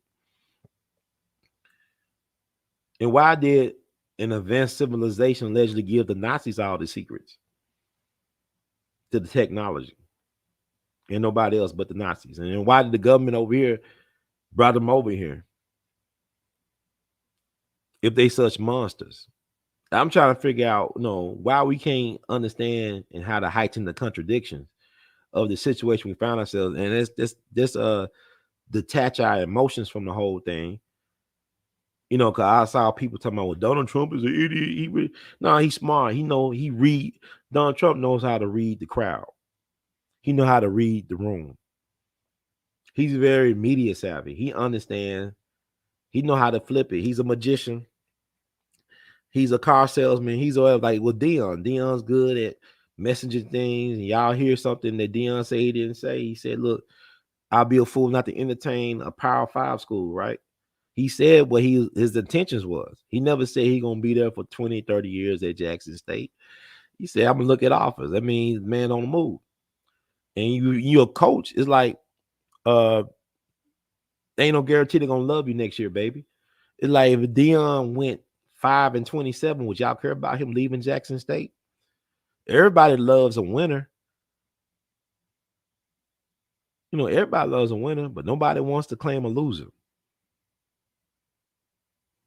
That's how this goes. And then with the Trump thing, like I said, I don't really trust the election results. I look at Georgia. They said Herschel lost by this many votes. They said Brian Kemp won by this many votes. I don't know. Because the same folks that said Donald Trump has lost his way, yet his NFTs all sold out at a time where people are having second thoughts about cryptocurrency and that what FTX scandal with the young kid that y'all, he just a kid, hit all them sports stars like Shaquille O'Neal saying, I was just a spokesperson. I didn't invest. I was a spokesperson. People losing their lives and minds. Like it's the stock market crash of 29. Suiciding themselves. You remember like a bunch of bankers been getting killed up, for several years, for the past decades. There's been a lot of banker suicides. Y'all aware of that, right? Like there've been a lot of holistic doctors getting suicided or taken out of here. A lot of bankers have been getting suicided over the last decade or so. A lot of holistic people have been getting eliminated over the last decade or so. And where we find ourselves now, post-pandemic, inflation, the great inflation, about to have a recession, or we are in a recession. It's like, it's weird. I go to the grocery store. I spend $50, but I'm only getting $20. I'm only getting $20 worth of stuff, but I'm spending $50. Make that make sense. So there you go.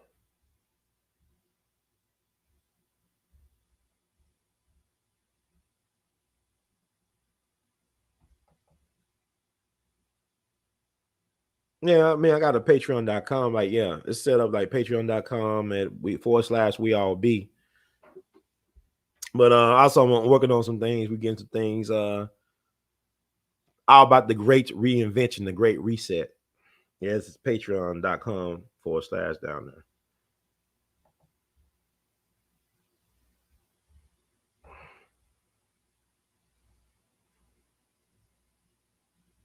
Oh yeah, Luna, she need a Patreon actually. Yeah, cotton and eggs. Like sometimes, I mean, it depends what you're getting. Like it's close to $4. We got cotton and eggs. It's closer to $4 now than $3.50. Like about, I saw some cotton and eggs at the $3.89.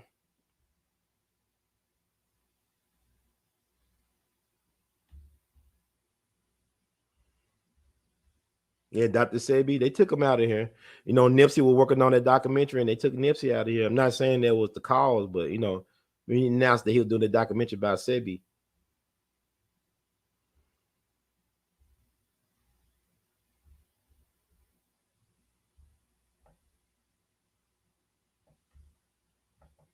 Trump living his best life. Yeah, he doing the best he can, but like what they trying to make DeSantis next year is not 2023, it's not 2024, it's 2023. And maybe some people believe that Donald Trump made a mistake by announcing early. I don't necessarily agree because they're giving Donald Trump free publicity. Donald Trump's a marketing genius because he taking advantage of how much the news talk more about Trump than they do about Biden. You would think by watching the news that Trump was still in the office. And he's taking advantage because, like, what people can learn from Trump is that you see how they use the legal system against him and how they try to punish his Trump organization. And they doing all this stuff, like you said, well, the candidates that he endorsed, they all lost. They didn't all lose. Majority of people he endorsed, they won their respective offices. Majority of people he endorsed, they won their respective offices. And the people that they love, like the Brian Kemps and the DeSantis, Donald Trump King made those guys. When they had their first run at the governor's office, they needed his assistance to put them over the top. And people have short memories. They soon to forget the cats that put them in position to win. And Donald Trump put them guys in position to win. But I don't. But you know, it's hard to talk to my people about that because they got these ideas about. You know, I mean, it's weird, man. Like, damn, I said, I wish y'all gave Biden the same treatment and scrutiny as you do Trump. And Biden has the track record for the scrutiny. And you know, I don't know.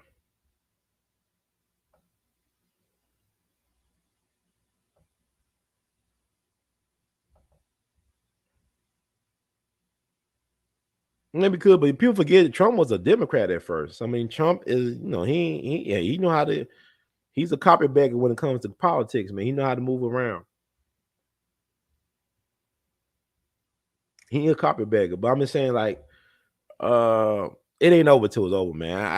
I don't put my hopes and dreams. It's like them Bernie bros, man. Bernie Sanders sold out his own constituents, his own base. You know, back in 2016, he knew what the Clinton machine was doing. He knew what the Democratic people were doing. The leaders of the party was trying to get everything for Hillary, and they were neglecting the base that was starving for what Bernie had to offer. But Bernie sold his own people out. You know, he wasn't standing with his Bernie bros. And he supposed to be an independent. You know, he only supposed to be like a what democratic socialist or whatever he was or is or whatever. He's a limousine liberal too. Bernie Sanders is a millionaire too. Anyway, I think that's enough about Trump. Let me see. And what else I said I was going to talk about?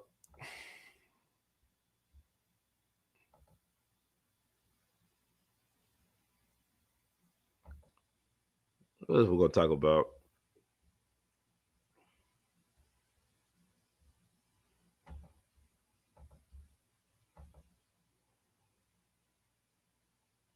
A lot of things to consider.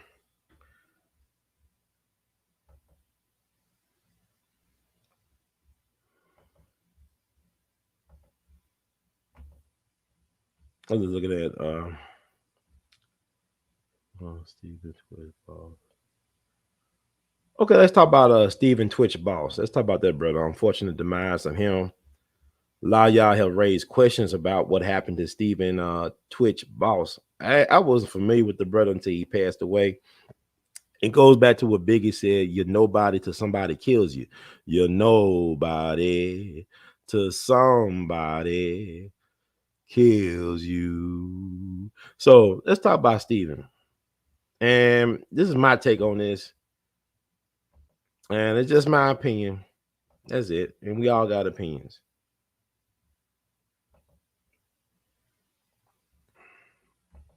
But black mental health matters, man. You don't know what really anybody going through. Like, I made it a best practice to try to be as kind and as compassionate as I can with dealing with other people, because you never know how deep off people are in terms of, in a dark, dark place where they feel like there's no hope. Just don't know what people. I know a couple people, family members and friends who have committed suicide.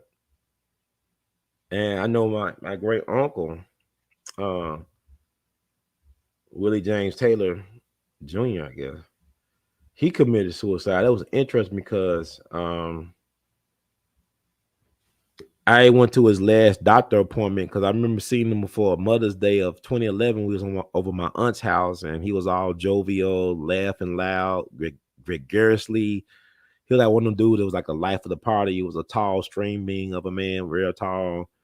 Had a beautiful personality in terms of, like, he loved to crack jokes. He loved a good laugh. He sung in his choir. He loved to travel. Loved spending time with friends and family. And I remember Mother's Day 2011 where he was like laughing, took home an extra sweet potato pie that my aunt made, I believe. They loved to cook for my Uncle Willie James. Then like the next month, I saw him at his doctor's appointment. He was like a shell of his former self. He was withdrawn, like he shrunk or something like that. He was sitting in a wheelchair. And like I said, he loved mobility. He loved to travel, move around, had energy and stuff like that. And the doctor prognosis was that he had a rare form of cancer, and that within a year's time, he'll need 24-hour nurse care. And this was devastating for my uncle to hear. Like, you can tell, like, he saw death in the room. He's like, he saw a ghost and saw death in the room. And, this is my maternal grandfather's younger brother. And so we followed him, took him home. And I know he was saying on that Friday, he said, Ron, you gonna come visit me this weekend? I said, I don't know, Uncle, I might. He said, are you gonna come visit me? Are you gonna come and see me? I said, I'll try to see what I could do. And I said my goodbyes. And then that Monday morning, my mom got a call saying that my Uncle Willie James was found dead, that he killed himself. That allegedly he shot himself in his bed. And I remember going over there, and we had a cousin that lived over there, older cousin. He was strange to me. He was a strange bird because the older cousin would have, like, sometimes we'll go there for Christmas or Thanksgiving. This dude never came out to talk to anybody while we was over there for Thanksgiving or Christmas. He'll be in his dark room with the TV on, the small TV on. Only thing on, the only light in the room is coming from the TV, and everything's dark. So now I go in the room, I couldn't even see nobody in the room. I didn't know nobody was in the room. But that day, he made sure that everybody saw his, his assets. He was like, oh man, he was talking, he was all animated and stuff. He's like, he let people know, I didn't do this. I didn't kill Unc. I didn't do this to Unc. He Leslie shot himself in the bed and bled out overnight, and then found him in the morning unresponsive. And he left a suicide note, but I couldn't. It was like chicken scratch. I said, wait, was he writing? I wish he would just recorded himself singing. He was a good singer. I wish he just recorded a song or something about why he took himself out the equation instead of trying to write a note that nobody could decipher. Because the police, they took the note and then they gave it back to us. We couldn't read that stuff. But it was weird because it was a dog that came down the street to the house. And it was a big dog, but it wasn't menacing or nothing like that. It wasn't like it was rabid or anything, but the police was afraid of it. They about to shoot the dog. And we said, no, don't shoot the dog. The dog was like, it was there. I don't know what that was about. 'Cause I know when my uncle, my mom's brother, was dying from AIDS and stuff like that, he used to, still ride the bus and stuff. So he'll walk from the bus stop to his house. And it'll be, was it a dog that followed him? I believe it was a dog that followed him home. Then it stopped coming around when he passed on. Either a dog or a cat. It is weird. Anyway, it's been like almost 20 years. But my uncle Willie James, the dog came out and it tried. I guess I don't know if that was him trying to send us a sign from the other side or not like that. But yeah, he killed himself. But it was understandable, I would say, because this man was going to be a vegetable, a shell of his former self within a year time, and he wasn't used to being a person that needed to depend on somebody. He was very independent. And there was a drastic change for him, and he did what he had to do. Then a friend of mine, her brother killed himself, and that was unfortunate. He was a young man, and I don't know if you could ever come back from somebody take their life. You know what I'm saying? Like a close loved one take their life, because a lot of times you end up blaming yourself. Like, why couldn't I see the signs, and could I have done something different? Could I be more attentive? A lot of times people don't want to let you know that they're about to take their own life, because it's one thing that they're resolute on, especially men. Men are more successful at offering themselves than women are. And I remember I talked to this older woman, and she was telling me about her niece. I guess it's true. I mean, she's a part-time actress, and she also worked in the mental health care profession. But her niece legend went to a prom with a guy, and the next day he threw himself out the Empire State Building, supposedly.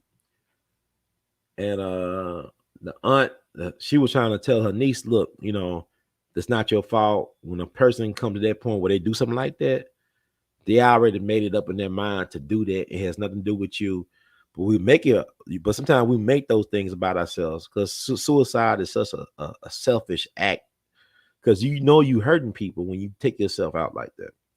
It's like it'll be better off, like people could be more understanding if you were to die in a car accident or to die from like a illness like cancer. But to actually like kill, to take yourself out like that without hiding it, without covering up in, say, a car accident or something like that, that really bothers people, because it hurts people that you can never recover from the hurt, because it's just something about somebody doing that, because it hurts the family. It hurts those that loved you, that thought the world of you. They probably would say, you know what, we could have helped you if you just let us know that you were suffering like that. But a lot of people suffer in silence. So with the Twitch thing, it's interesting because he had a lot going for himself. Like, he had a lot of things going on in his life, especially like future projects coming up the next year. You look at his Instagram, he just celebrated him and his wife's anniversary.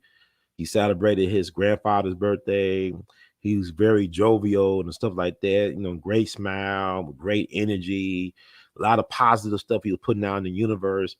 But you just don't know what nobody's going through. No,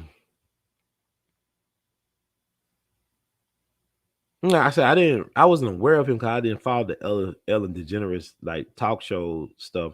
I used to love watching Ellen when she had a sitcom back in the 90s before she came out and all this other stuff. I loved that sitcom growing up. But once she, came out for the agenda, whatever she was doing, it was different. Not, and I don't know. Anyway, but the Twitch guy, it's like a lot of people love this guy. I had cousins that worked out. They started working out in the pandemic because of his workout dance videos and stuff like that. They said Columbus Short, one of his close friends, allegedly put out a live or something like that. It's talking about he took himself out because he lost so much money in an FTX scandal. I'm talking about with the dude lost people billions of dollars. That guy they just arrested down in the Bahamas, the Freeman Bankman, whatever the guy name is. that he invested a lot of money in that. So he allegedly lost his life savings. So I haven't seen the Columbus short thing, but that's what people said that he was saying. I don't know. A lot of people say they can't accept this as the actual cause of death. And like my friend Mr. Emerson Abel Jr. used to tell me, my jegna, that nobody dies a natural death in show business. So that definitely ain't natural to take yourself out the equation. But it says his wife reported him missing the next day or something like that. And normally he'd take his car. It's unusual for him not to take his car. And he walked to a motel or hotel that was 15 minutes away from his house, and they found him in the restroom. The found out, and nobody heard a gunshot, but he was discovered by a maid that came into his room because he didn't check out. He was past checkout time, so they just came in because they're doing a sort of wellness check, and they found him on the floor of the bathroom, I believe. But I see a lot of people on social media say they don't believe the story. It don't really make a difference if it's true or not. He's dead. And this stuff happens all the time in Hollywood. And people gotta just go be like, are you willing to put the resources behind trying to find out what actually happened to old boy?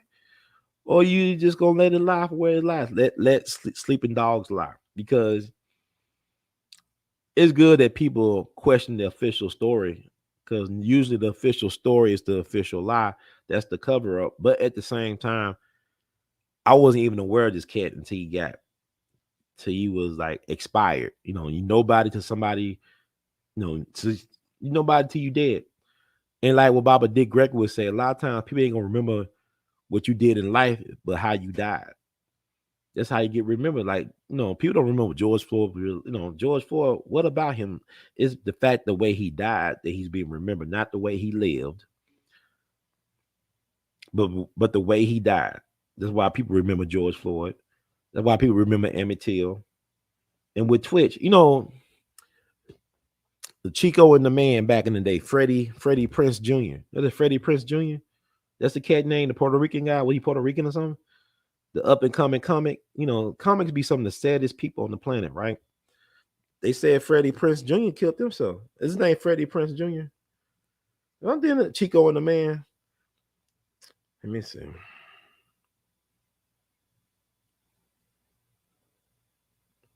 Now that's his son. I mean, Freddie Prinze Sr. Right? Freddie Prinze Sr. He allegedly killed himself. Freddie Prinze.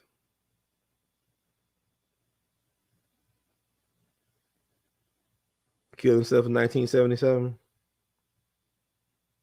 How old was Freddie Prinze?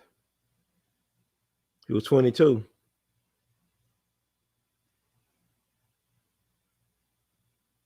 How he killed himself?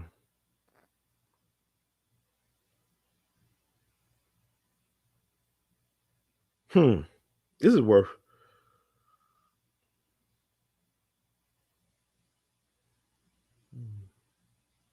Prince suffered from depression, which deepened in the weeks after his wife filed for divorce. On the night of January 28th, 1977, after taking on the telephone with his estranged wife, Prince received a visit from his business manager, Marvin Dusty Snyder. While Snyder was visiting him, Prince put a gun to his head and shot himself. He had purchased this gun, in the presence of Jimmy J.J. Walker, Dynamite, and Alan Bursky. Although it was long rumored that Bursky gave him the gun, Prince was rushed to the UCLA Medical Center and placed on life support following emergency surgery. His family removed him from life support, and he died at 1 p.m. on January 29th. Prince had a history of playing Russian roulette to frighten his friends for his amusement, though he made farewell phone calls to numerous family members and friends on the night of his death and left a note stating that he had decided to take his life. In 1977, the death was ruled a suicide.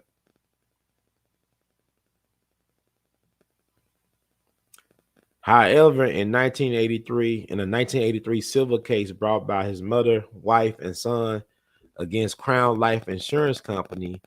The jury found that his death was medication-induced and accidental, which enabled the family to collect $200,000 in life insurance.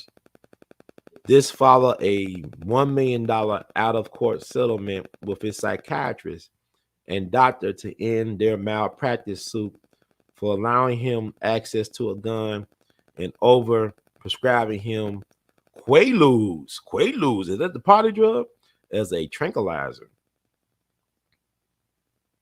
Interesting. Now, it was interesting too that he shot himself in the presence of his business manager.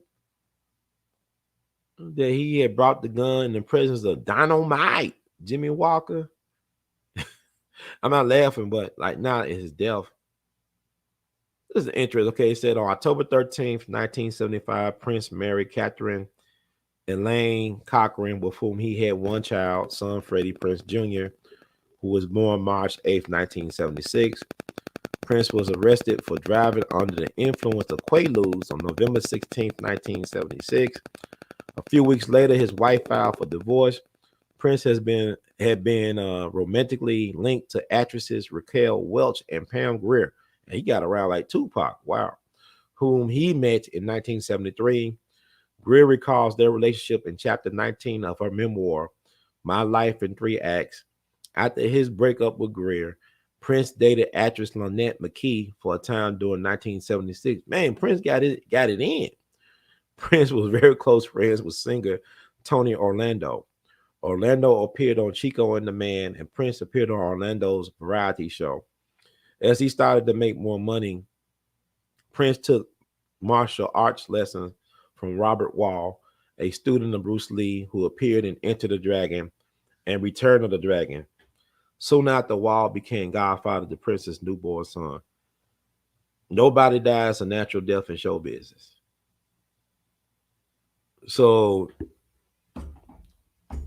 it'll be interesting to see if Twitch was under the influence of something then. Some type of drug. I don't know. And who really knows? Because like the people at the hotel didn't hear a gunshot. They didn't hear anything. Because they heard something, they would have immediately responded. And it would be no need for the maid to do a wellness check on why he haven't checked out. Something could have happened to him. But at the same time, do you have the wherewithal, the resources, or even the interest to really go beyond what they told us as being a suicide? I really don't. And no disrespect to him. It's just like, you know, if his family ain't gonna look into it, yeah, I know who he was married to, but what does that mean? You know, I mean, it's unfortunate. You just don't know who people are, man. You know, he's smiling. He got the radiant smile. He's the life of the party. He's doing this and that. People love what he does, and he made a lot of people happy. But the person that mean the most, he couldn't make happy himself. He couldn't make his own self happy. Allegedly, I don't know what's true or not. But I mean, I'm sure y'all gonna be on here on social media doing what y'all do. And there's only so many battles I can fight. I don't know what happened to the bro. I know there's been people who have been hanged, like Sandra Bland. See, the case in point, Sandra Bland. What I mean, a lot of y'all felt that her mugshot, she was dead in the mugshot. It did give off a weird, like, death energy in that mugshot of Sandra Bland. Nobody never ever asked which brand of garbage bag she used to hang herself from, allegedly. There's a lot of things that questions that should have been asked 7 years ago weren't asked. I can't believe it's been 7 years ago since Sandra Bland. I know people hanging in Mississippi from trees in white neighborhoods. They call it suicide. I don't know what to do. I don't really know. I don't know what to do about this. I mean, if the family say he killed himself, he killed himself. I don't know what to say. And people making good points online about, I don't know, this stuff ain't adding up, but I don't know.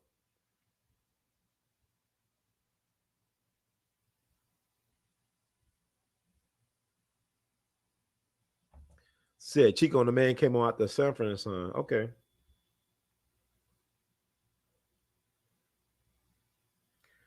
Yes, it might be Bill Cosby. But Bill Cosby, he got that from his doctor. Just like I said, Freddie Prinze Jr. got the drug from his doctor. The Quaaludes was a prescription drug, Bill Cosby said he got the Quaaludes from his doctor as well. You can't hide a Quaalude. Quaalude too big to hide. You know, because even the so-called victims of Bill Cosby in that mockumentary that old boy came out with on, was it Showtime? They knew about it. They used it as a party drug. I mean, there was a choice. He didn't force it on them. It was a choice. There was a different time and culture back then. I'm not trying to make defense, but I'm just saying a lot of times we take stuff out of context. It's like even with the R. Kelly thing.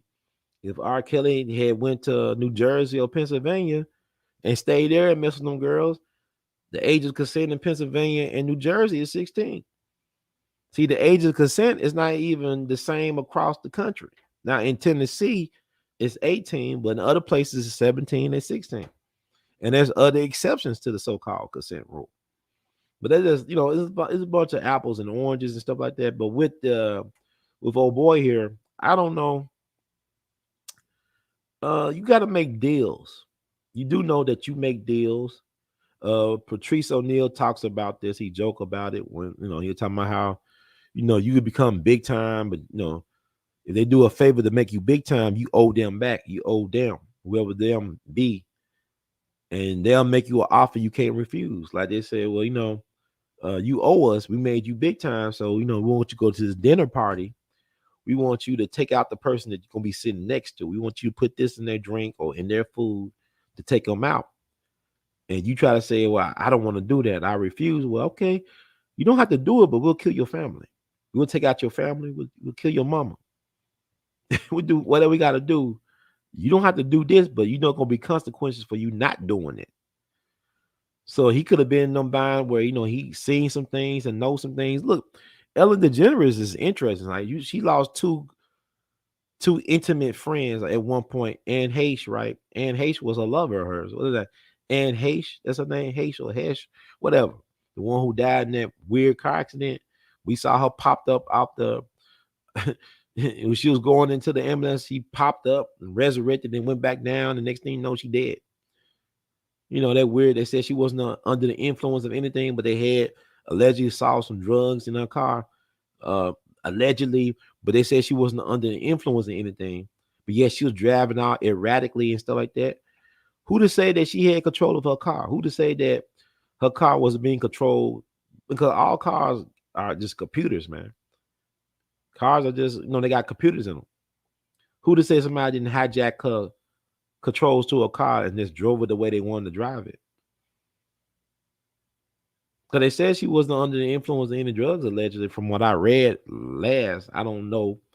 But she did that movie that came out or was coming out about with that child trafficking or whatever. I don't know. But what was he involved in, right? Was he part of that Disney machine? You look at how them child actors, and I'm not saying him, but people don't understand the things that people do. What did Beyonce say? You won't take my soul or some stuff? You won't take my soul? I don't know. It's interesting.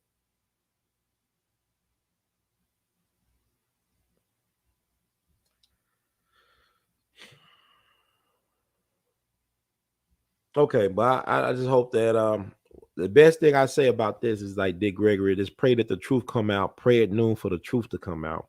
Pray at noon for the truth to come out. And let me move on.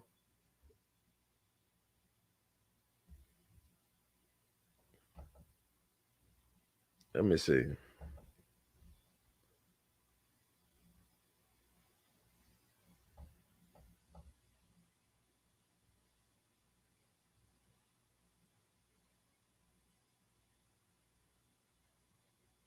I'm gonna read this part. I think it's interesting. Despite reports, he revealed no gunshots were heard. This is the manager. When Twitch failed to check out at 11 a.m. the following day, the manager said he sent the maid to his room and she accessed entry with her key. He tells RadarOnline.com that the maid found the star's body in the bathroom. After informing the manager about the horrific scene, he dialed 911 to report a shooting. However, he was unable to tell us where Twitch's wounds were. So how can he say it was a shooting? He didn't hear a sound. Then he couldn't tell what the wounds were. How did he know it was a gun that did those things? See, I mean, it's like that stuff right there. That's weird. you know, they didn't hear no gunshots, but it was a shooting, but they don't know where the wounds are. But it's a horrific scene. I mean, yeah, this is what Hollywood does, but they were doing this is the beginning of Hollywood. Like they'll make a murder look like a suicide. And then like that's old school Hollywood. That's old Hollywood for you because that what happened to Jean Harlow's husband. Y'all know who the great Jean Harlow was? I mean, she was like the platinum blonde from the 30s. She died real young. But she was married to a man who allegedly committed suicide because allegedly he was impotent and he had, I guess, erectile dysfunction and all this other stuff. He couldn't please her. So he left a note behind saying, I got to take my life because I can't please you. And he was lying naked in the home. But the thing about it was is that he had a wife. I don't know if he was still married to this woman, actress from back east. She came to see him around the same time he allegedly killed himself. And allegedly she killed herself because she was on a boat, on some type of cruise boat or something in San Francisco in that area, and she jumped off the boat, and they found her body in the ocean or whatever, something like that. But look up Jean Harlow's husband. The people knew that he didn't kill himself, that he was murdered, but they covered it up because the first people on the scene was the studio people. They're trying to fix up the crime scene to make it look like he killed himself. But this was Jean Harlow's husband. And I think Sharon Tate at one point stayed in his home and allegedly she saw a ghost in that house. I'm not mistaken. Not the house she was killed in, but I think the house that she was staying in was the home where he got murdered in by his I don't know if they even got a divorce, his first wife, before he married Jean Harlow. I'm not sure. But look up that case. That's all I'm going to say. All this stuff is strange.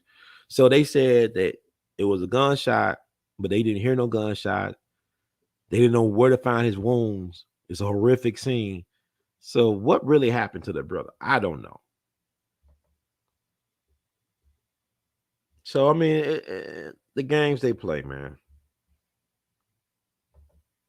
Okay, and last but not least, let's talk about the GLOrilla girl. I'm from Memphis. I'm in Memphis. This phenomenon known as GLOrilla. She got that FNF song. Y'all know what it is. FN free. Right? And it's an anthem for 2022. A lot of young women love this song. I don't, it's all right. I listen to it. I just okay. I try to listen to her album that just came out. I'm not really impressed. And it's not for me to understand, but she's got a huge audience that love what she does. I believe she's making the right moves. She signed to CMG, Yo Gotti's label, record label. She's doing collaborations with people like Cardi B. She's already winning awards. She's very, very, very, very, very, very, very, very popular. And somebody like GLOrilla ain't for me in terms of they're not trying to market somebody like her towards me. But I would say I'm more like I'm more of a Meg Thee Stallion type of dude, man. That's more like what I like. You know what I'm saying? What I like to look at, what I like to listen to.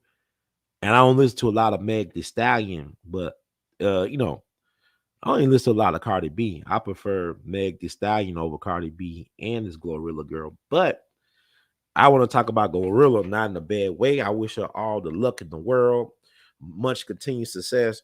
But when people got into her this past week about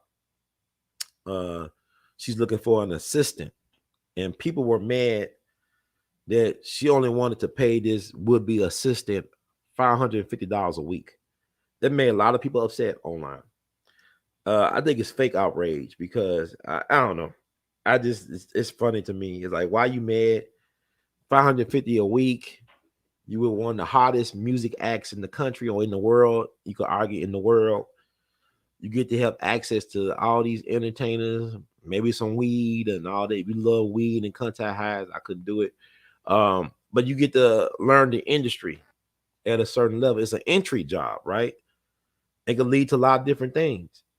I told you about Otis Redding. He was driving some other people up the stacks to audition or record music. He wasn't expected. He was just the driver but somehow, some way, they found out he could sing, and the rest is history. So you don't tell them how you get your big break, right? I can't believe it's been over 2 hours. It's crazy. I'm just trying to find let me see. We all be news free Dixie for the 21st century. I'm trying to upload her document about talking about getting an assistant. I'm gonna put it out here on the page. And then I get off, man. I'm so, man, my energy. But I'm glad y'all give me a lot of energy to keep going. But my energy levels, man. I can't believe I got through 2 hours of this. And I apologize if it's not up to par and all this stuff. Just a lot of stuff going on I'm trying to get through. And I like sharing this stuff with you guys and get y'all input, and I try to do the best I can. And thank y'all for your patience and understanding and for your support. It means a lot. Okay.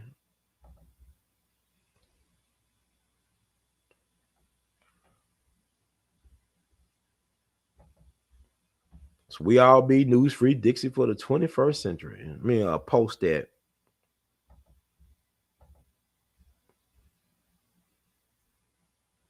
And I'm gonna look at y'all thoughts after I share. I think somebody had a great reply to that, a pushback on that. And I'm gonna read it. I think it was brilliant what this person said. And she's actually a professional singer from Memphis. She said a lot of interesting things in her Facebook post about this contract. So that's the contract, right? I'm gonna read it on this thing right here on my smartphone.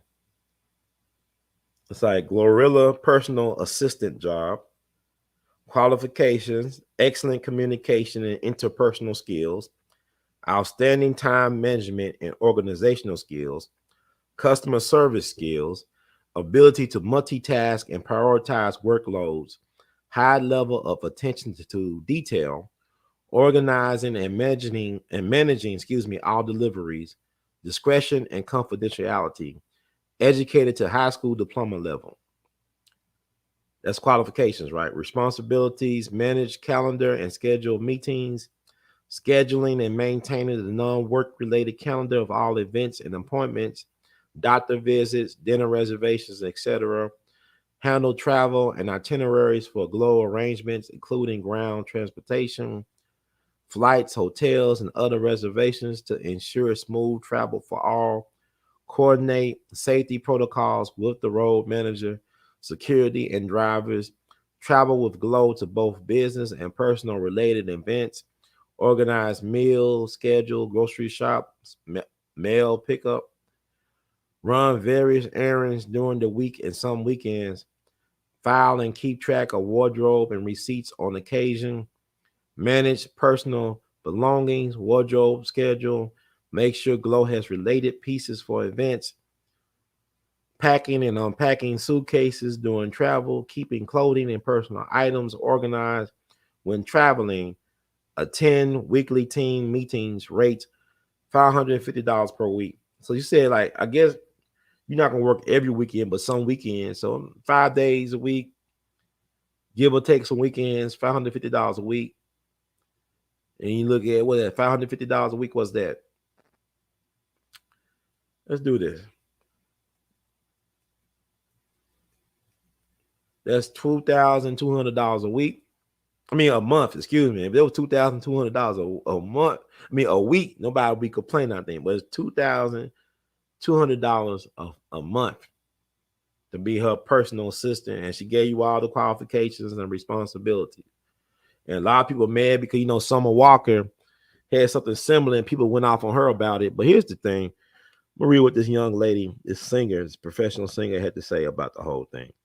I think she made some great points, some brilliant points in what she was saying.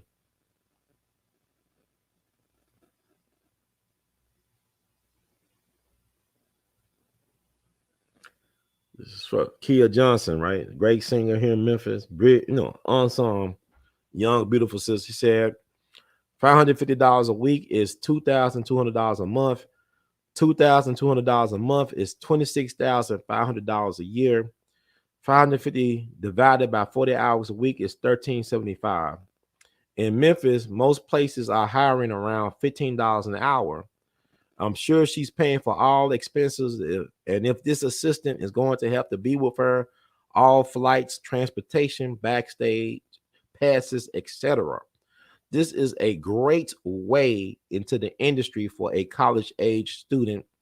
You will be meeting all the movers and shakers. And if you do a great job, the referrals will have you working for life. You're going to have to do some BS, but all jobs require that. Let's be real. You will also be in the rooms where deals are made, music is made, collaborations are happening, capturing social media. Bro, if I was 20 years younger and didn't mind all that weed, I applied. You gotta be hungry. When considering a job, there are a lot of factors that play into it. It's not just the pay. Consider the company, because you will always be working for a company, even if you have a direct report. What you will gain from this job, even if it's just a salary, and your cost of living. But like everything, the people make the job enjoyable or hard as hell. I hope the right person proves how GLOw is giving back and moving smart. I've overpaid too many folks to know she's smarter than y'all give her credit for. So it said KG Management unsolicited take. I think it was a great take because, like, yeah, because basically she's paying you, but also she's giving you a lot of benefits as well. You are getting rewarded for the hard work in a lot of different ways. You get to travel, you get to be the fly on the wall, you get to meet people, network, all that stuff. So, what say you all? Let's see what you all said.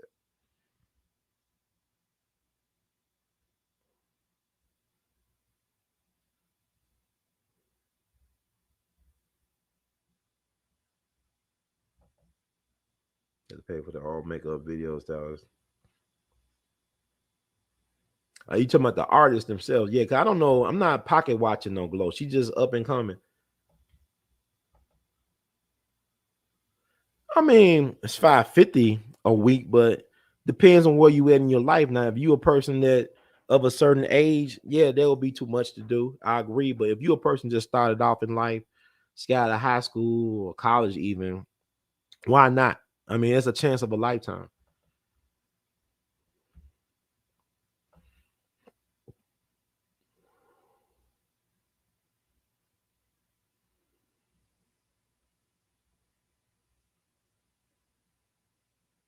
I actually like Dion. Dion can rap to me. That must be the money has aged well. And Shaq could actually rap. You ever heard him rap with Biggie? You Can't Stop the Rain? Yeah, that stuff type Shaq. I don't know what Shaq is weird because Shaq used to speak clearly, more clearly than he does now. I don't know if that's the same Shaq. Maybe Shaq is a clone. Cause it ain't the same Shaq from 30. I mean, nobody's the same, but I remember Shaq with the Foo Snickens and all that. What's up, Doc? Can we rock? Yeah, all that. I mean, I know I got skills, man. And what people do for money, biological didn't bother. Shaq had some good stuff, man. Shaq can actually rap. Dion had that must be the money. It's the beat to it. And I listened to it today. I've been listening to that must be the money ever since the decision that Dion made. That aged well. Dion, he had this little thing. But Shaq could actually rap. Shaq, and then I liked the thing Kobe did with Brian McKnight back in the day. I mean, Kobe had a little thing. Some of the guys got skills. You remember Cedric Ceballos, who used to play for the Lakers and all that? You know, he had that song back in the day. Well, I think rappers and athletes did an album together, and I think Cedric Ceballos had the song called "Flow On." He used to play a lot on the box back in the day. I'm dating myself, so I'm in my 40s. I remember the box, and they used to flow on, flow on. I used to like that song. Here's some rappers that and ballers can ball, and rappers can rap. I mean, ballers can rap. I mean, but Shaq can rap. He could actually rap. And then that must be the money was tight.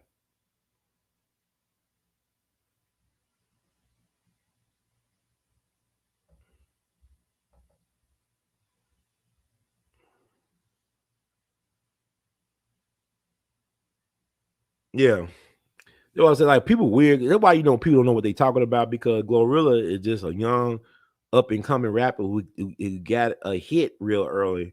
That FNF.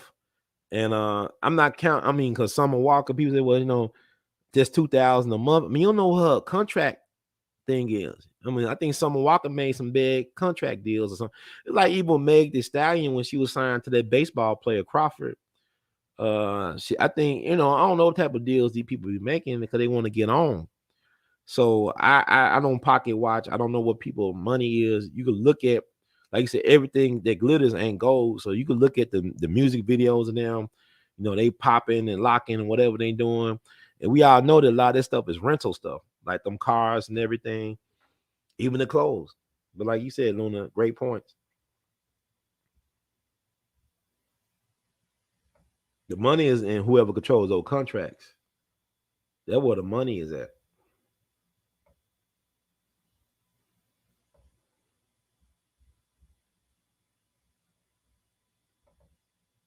Farnsworth Bentley, that's his name. Yeah. Make the most of what you get, man. Like, even Puffy was doing an intern at Uptown, right? He was watching Andre Harrell. What's his name? Andre Harrell car and stuff, all that. I don't think he was getting paid for everything. And look at Puffy, a billionaire now. He did some other things, but he a billionaire, allegedly. Maybe so. Bring your lifestyle to me, I'll make it better. And how long would I live? Eternal life and forever. And would I be the G that I was? Remember that song? You can't hardly find it anywhere. Murder was the case, right? Soon as Snoop song they song, he said, "This when I got a case. Words create worlds." You rappers be selling they song. It's like even a Young Dolph. We did that the collaboration album that came out the summer before he passed. Talking to my scale, whatever. If I set my soul, will my soul go to hell? Something he said. I hope he didn't go to hell. I don't think he said he was a good brother, man. Shout out to his sister and his cousin for accepting that award that we honor him with. Bring your lifestyle to me, I make it better. And how long will I live? Eternal life and forever.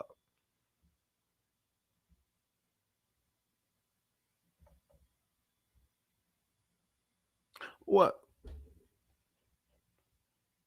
No, the person I don't know. The person I was reading, I don't know who's gonna take that gig, but the person that I was reading a Facebook statement from a person who reflected on it, and she was talking about it was a good gig as well too. Excuse me, but if she was 20 years younger, she would take that gig. And also, GLOrilla said that she don't want nobody with kids, and that's good because you guys might gonna be paying attention to detail. They can't be too distracted by kids. So she also said that they won't be looking at anybody with children. They want somebody that's able to not have a life, to be the life in terms of checking on her schedule and stuff. That's a lot of power they have. I mean, you're looking at the money, but that's a lot of power to control a person's schedule like that. That's like some power behind the throne type of stuff to me.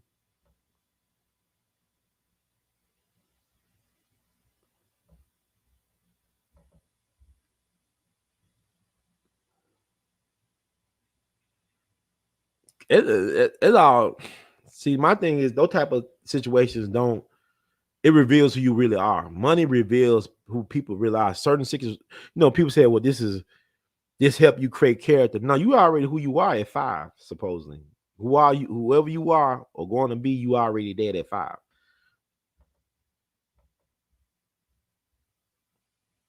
I agree, Slauson girl. Shout out to you. I gotta check you out, man. It's like you got a lot of interesting things going on.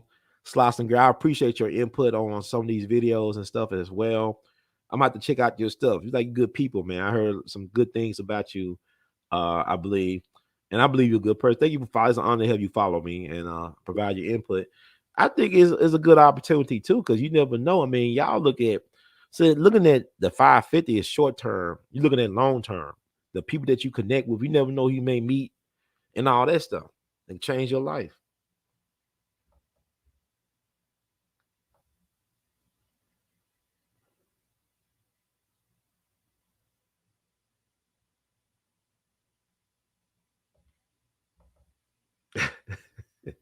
I don't know who. I guess I mean y'all my demographic. But yeah, but I mean like the GLOrilla stuff. I'll talking to some brothers at the barbershop. I say, you know, y'all into this stuff? They older gentlemen too. They like in their 40s and stuff. And there's I can't get with some of this stuff. This stuff is weird. But GLOrilla, I don't know what her appeal is, but people love this girl. Like a lot of young people, especially young girls, even some older women like GLOrilla. I just don't see the appeal.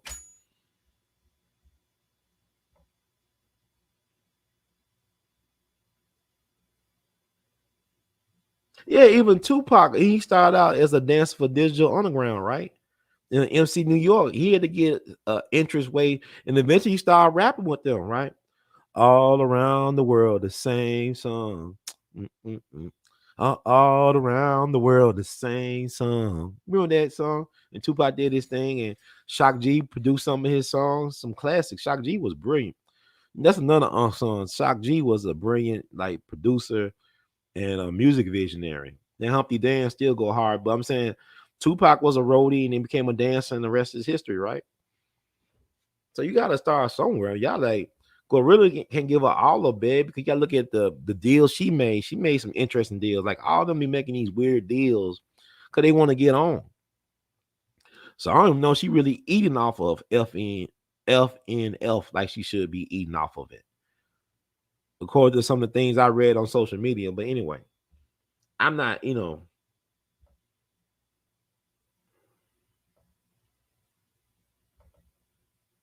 yeah, okay, that's cool. I appreciate it. Appreciate the love. You Cali folks be showing me love, man. I appreciate it. I guess I should be, but I'm not getting paid for it. I guess I'm underpaid. I'm like, I should might as apply for the assistant job then because I'm not getting paid for this. I have a passion, but things gotta change.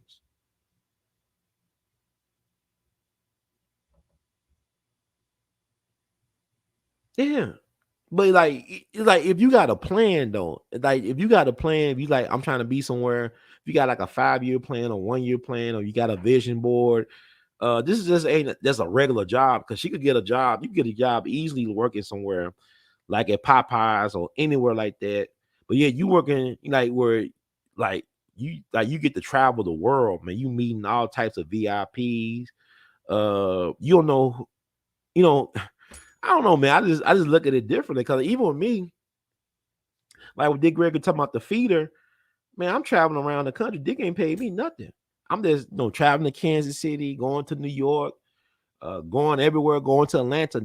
I'm not on Dick Gregory's payroll, following him around, interviewing him, and that opened some doors for me. But at the same time, it's weird for me because I have helped out a lot of people. It's like I'm not getting any traction for me. I'm always able to help other people blow up. And except I can't help my own self blow up. And that's another story. That's something that I'm working on. But I'm always helping everybody else elevate and not terminate, but elevate. Like even Bobby D. Gregory, he wasn't paying me. I'll meet him. He'd be shocked. How you get here? I said, I drove. And I took the train. And I take the train. Sometimes I take the bus. I take different things, but I drive most. I was driving around the country. Nobody wasn't paying me for that. That when actually I was making some real money for the first time. That was like 6 years ago. And now I ain't making no money like that. I don't see how I be living. But anyway.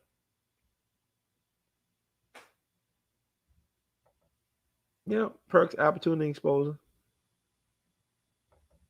Yeah, this music, man, this rap music is weird these days. These guys, they are not that music. They be talking about this and that.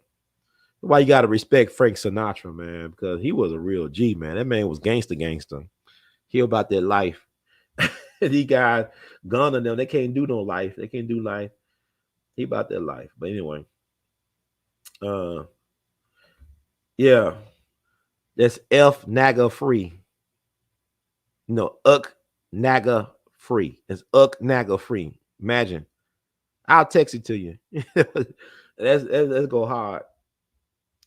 And I like that song a little bit, but I just man, I like MC Light and Queen Latifah and Lauryn Hill. I like this. I don't know, man. She's like a dude sometimes. I don't know what. And I know that she was on Breakfast Club, and they were saying, well, a lot of guys like your music. Because a lot of guys don't listen to girl rappers. I said, yeah, male rappers are more popular than girl rappers. It's kind of like almost like the WNBA, but I actually do like some women rappers. I don't even look at the WNBA, you know, I don't care for that, but I do actually appreciate like Nicki Minaj or Lauryn Hill, MC Light, Queen Latifah, Meg Thee Stallion, Gangsta Boo, LaChat. There's a couple of them I like, but I don't listen to them all the time like that. That's true, but GLOrilla sound like a dude sometimes. I don't know. Yeah, I know you talking about well, so you like that song, That Girl's Room? Yeah. Yeah. The F and F is that's a money maker. And the other song, I gotta listen to it again. That Quick, I gotta listen to that again. She got a unique persona. She looks interesting. She's an interesting looking person. She sounds interesting. But I just think really it's just weird right now. Like you got women acting more masculine, you got dudes acting more feminine right now. I guess it's what they do into the food or whatever. I don't know, but it's unique. It just, this ain't for me. I just, I gotta listen to some more songs. Are you from Tennessee? Yeah, Tennessee, man, there's a lot of hot rappers. There's a lot, man. Memphis got a lot of rappers that's popping right now. You got Finesse 2 Times. I actually like some of Finesse 2 Times. What I've been listening to Finesse 2 Times. You got Moneybag Yo. You got man, I like what's that? Key Glock. That boy, it's like he a throwback to me. Key Glock is a throwback, like the Skinny Pimp and some of those great Memphis rappers from back in the day. I love his style. This dude named Cold Cash, I like.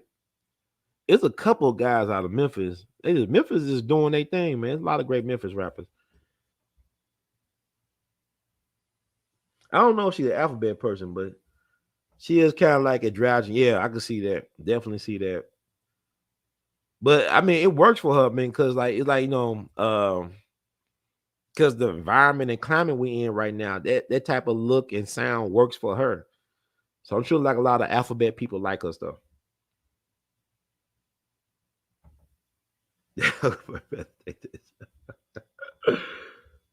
Oh, okay. Born in Tennessee. Are you born in West Tennessee? Were you Memphis, Knoxville, Nashville, Chattanooga?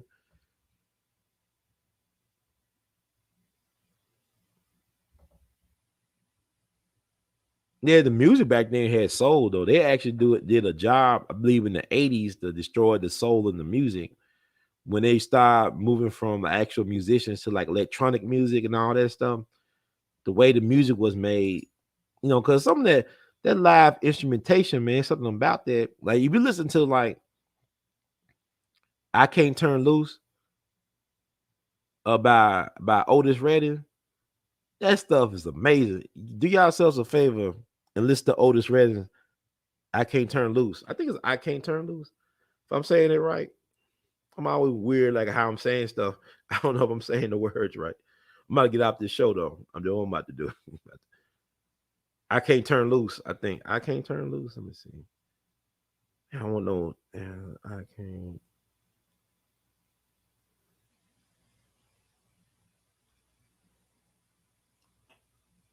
Otis.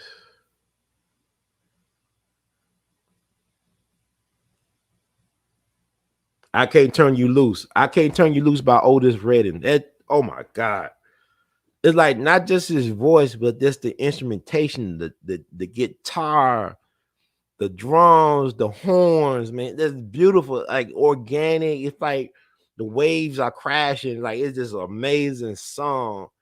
If you can't dance, you gonna dance. When you hear that song, I Can't Turn You Loose. That just goes so hard. I'm surprised nobody, them rappers sample anything like that recently. Yeah, Try a Little Tenderness. That's another thing he did. That's actually a ballad that he made into an up tempo type of thing. He flipped. Otis was flipping them songs. It's like a person that I think would have been great as a jazz musician back in the day with bebop would have been Future. Future is amazing to me because I don't know what the hell he be saying a lot of times. He be saying stuff, but it's the way he be flipping people's beats. Like he got a song called Right There or something like that. He used 2Pac's No More Pain beat. He flipped that junk so hard. I love it. Oh my God, Future is a talented dude, man. He's talented, but his stuff ain't better than no Thriller though. He said he was better than Michael Jackson Thriller, no, but he's talented though. Yeah, Bobby Bland, David Ruffin, yes. Oh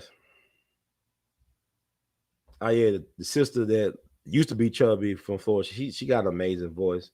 Ambrosia or something like that, Marsha Ambrosia or something like that.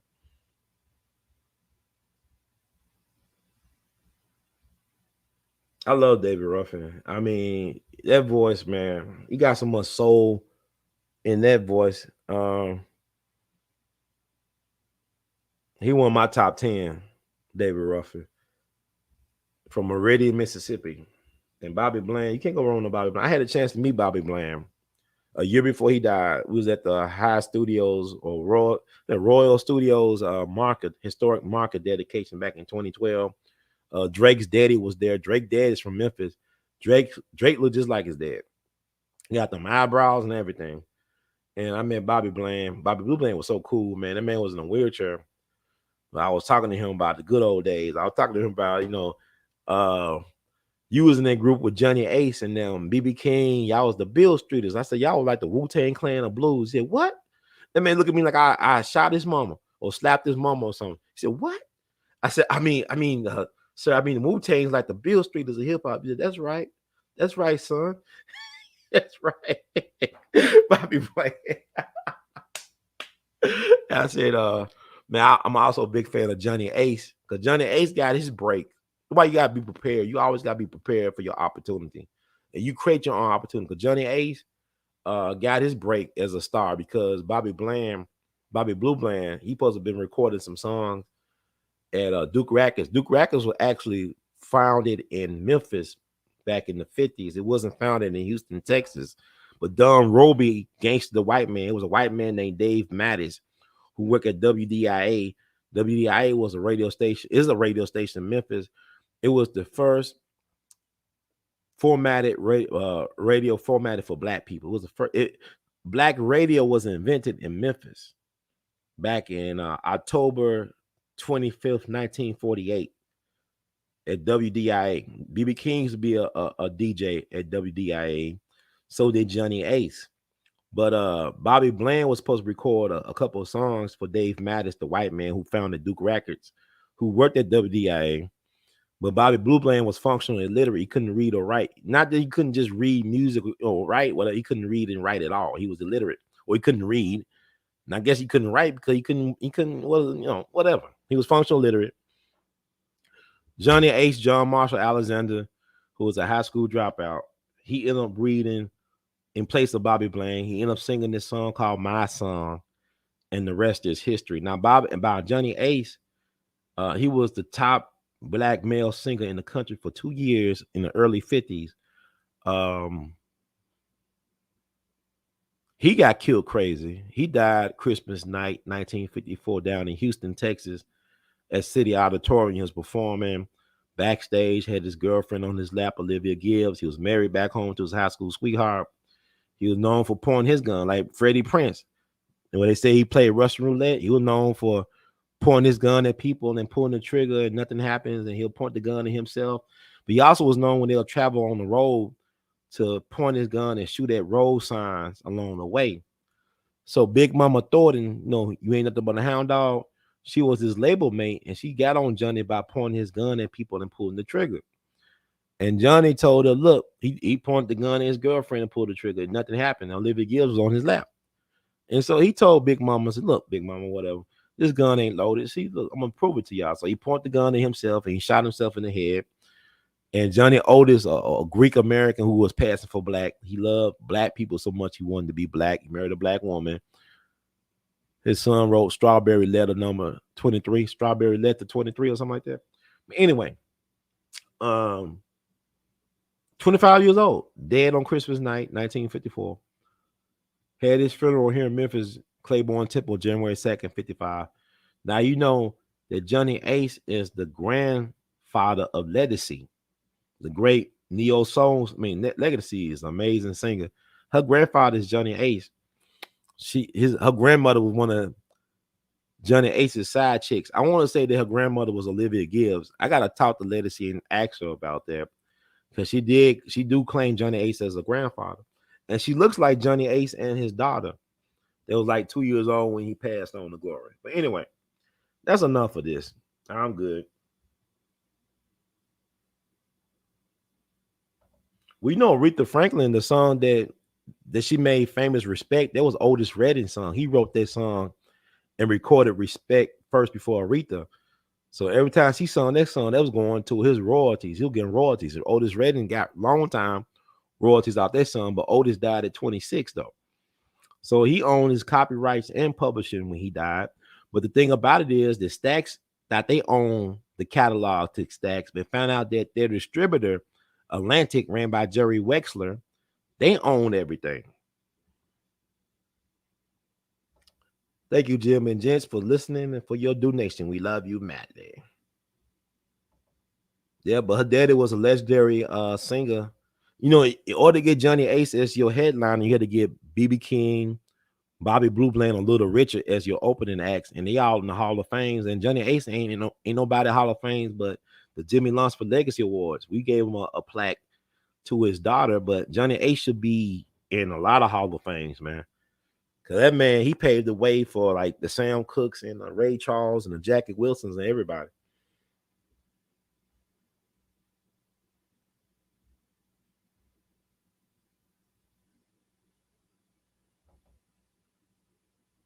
Talking about the Respect version. Yeah, I like Otis' version too. I mean, it's like Otis was the man. Matter of fact, Jerry Wexler talked about the song Respect in his eulogy for Otis Redding at his funeral down in Georgia. Most deaf welcome. It's an honor for me to drop the gems and y'all to pick it up. That's all what it's about. Thank you, Nori. We love you madly.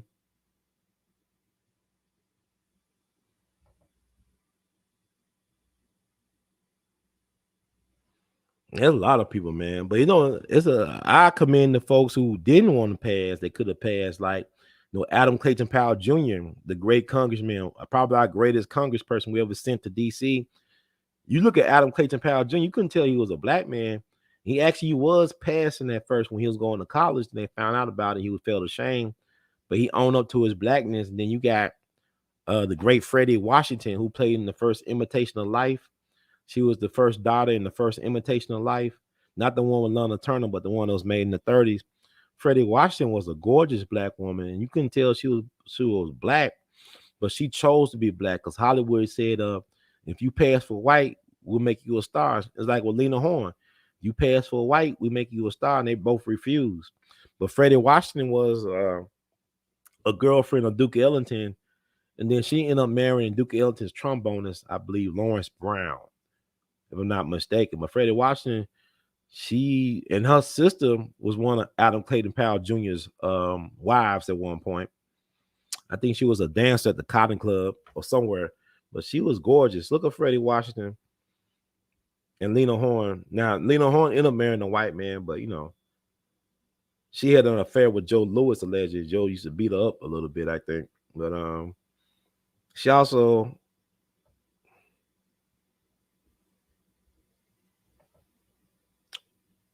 I don't know, man. Johnny Taylor's an interesting dude. He was running buzz with Sam Cooke and Little Willie John. Johnny Taylor had babies all over the place. Like Sam Cooke had a whole bunch of babies. It was a show that came out. When he died around 2001. A lot of people claim to be Johnny Taylor's kids came out the woodworks. You know what I'm saying? He had a lot of kids everywhere. He had babies all over the place. Johnny Taylor was making music. But y'all can look that up. I think they did a show about. I can't believe that been so long ago because Johnny Taylor died 2001 or 2000. And then the kids were trying to challenge his wife, his widow, for rights to his estate. It was worth over $1 million at the time or something like that. And I think the wife or the widow ended up getting everything. Yeah, it is what it is. Yeah, Walter White, all he got. As a matter of fact, Walter White used that as a way to investigate lynchings and stuff down south. He'll go into the deep south and pass as white, but then he had to leave because they'll be finding out it was a guard that was passing for white and all that. But he looked white. I think he had blue eyes and blonde hair and everything. But he looked at white. I mean, you can look at Walter White pictures. But he was a proud black man. He survived the 1906 Atlanta race riots. I want to say his father was a mailman down in Atlanta. I'm not sure.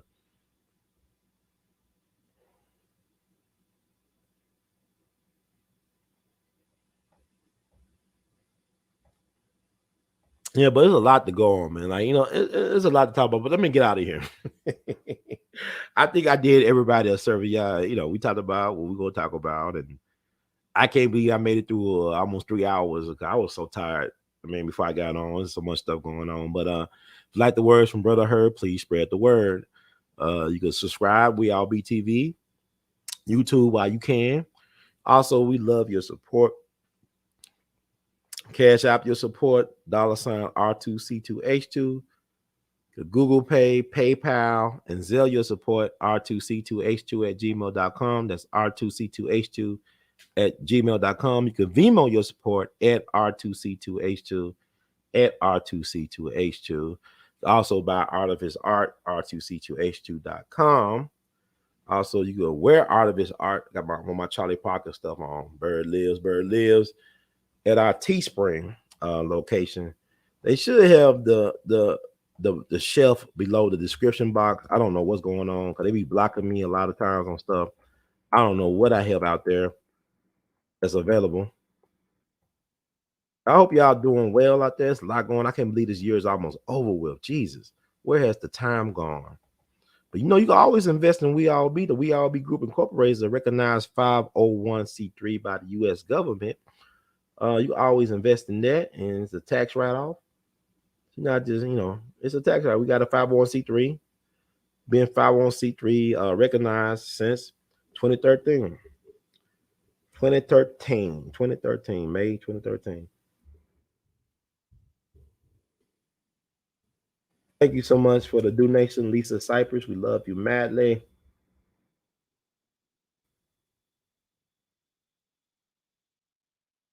We love you madly. I thank y'all for y'all support. I'm glad y'all let me know that this is needed. But yeah, that Trump thing, don't believe the hype. Trump is not out the race. Don't be surprised if he become a front runner again. I think he still is the front runner. That's why they so afraid. That's why they throw everything at Trump to make sure something stick on him. But it's still too early to call who's going to be the nominee. And you can never count Biden like Dracula over there. You can never count him out. And let me see. Go to t-shirts, y'all. Yes, y'all. Brother Ron t-shirts. Got the Blackjack. He was a fighting man. Blackjack was a fighting man. We set him up. He knocked him out. Yeah. The Most Def song by Blackjack. I love that. You got the greatest of all times, Muhammad Ali. Showing these shirts off. I got a lot of art I don't show. Got Miss Fat Booty over here. Another Most Def song. He was sampling Aretha Franklin. I love Aretha, man. Yeah, Miss Fat Booty. Hellraiser. We talk about Pac all night. The old Pac in blue. Pac was like a hip-hop Van Gogh to me. Well, cutting his ear off. He lost a nut. He lost a ball, but he didn't lose his ear.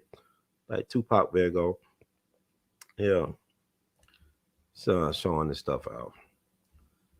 Hellhound on my trail. Hellhound on my trail. I got a Robert Johnson story. I got a couple of Robert Johnson stories, but I remember I was in Clarksdale staying with a friend back in 2018, and I went down to the crossroads. They said the crossroads where Robert Johnson sold his soul is in Clarksdale, Mississippi. And back in the 30s, it was not as built up as it is now. Can you go down to that crossroads where they say he sold his soul or met the devil at midnight? You got like churches, you got grocery stores, you got barbecue restaurants. It's built up, right? But I went down there at midnight. I was there at midnight waiting for the devil or somebody to come meet me. I like doing stuff like that. And what was weird was this big old black dog that came out of nowhere. It's a big black dog. Or maybe it could have been a wolf. I don't know what it was. Maybe a coyote. I don't know. It was big and black and like a canine. Came walking near the crossroads where I was standing at. It didn't bother me or nothing, but it was funny that it came out of nowhere and just walked and minded his business around midnight. And I was actually at Elmwood Cemetery, one of my favorite places in Memphis. On Thursday, I was just meditating because a lot of times I like to go to the cemetery to eat my lunch. I had to go to the Veterans Cemetery out in West Tennessee where my grandparents, my mama's parents, are buried, and just eat lunch and meditate and just I just like being around the cemetery. And I went to the cemetery at Elmwood, one of my favorite places in Memphis. And I was at the church mausoleum. Like when I eat my lunch and I got to think about big life decisions, I always go to the church mausoleum. That's where Robert Church Sr. is buried. He was the South's first black millionaire, and he saved the city from ruin. He actually brought the city back after the yellow fever epidemic of the late 1870s.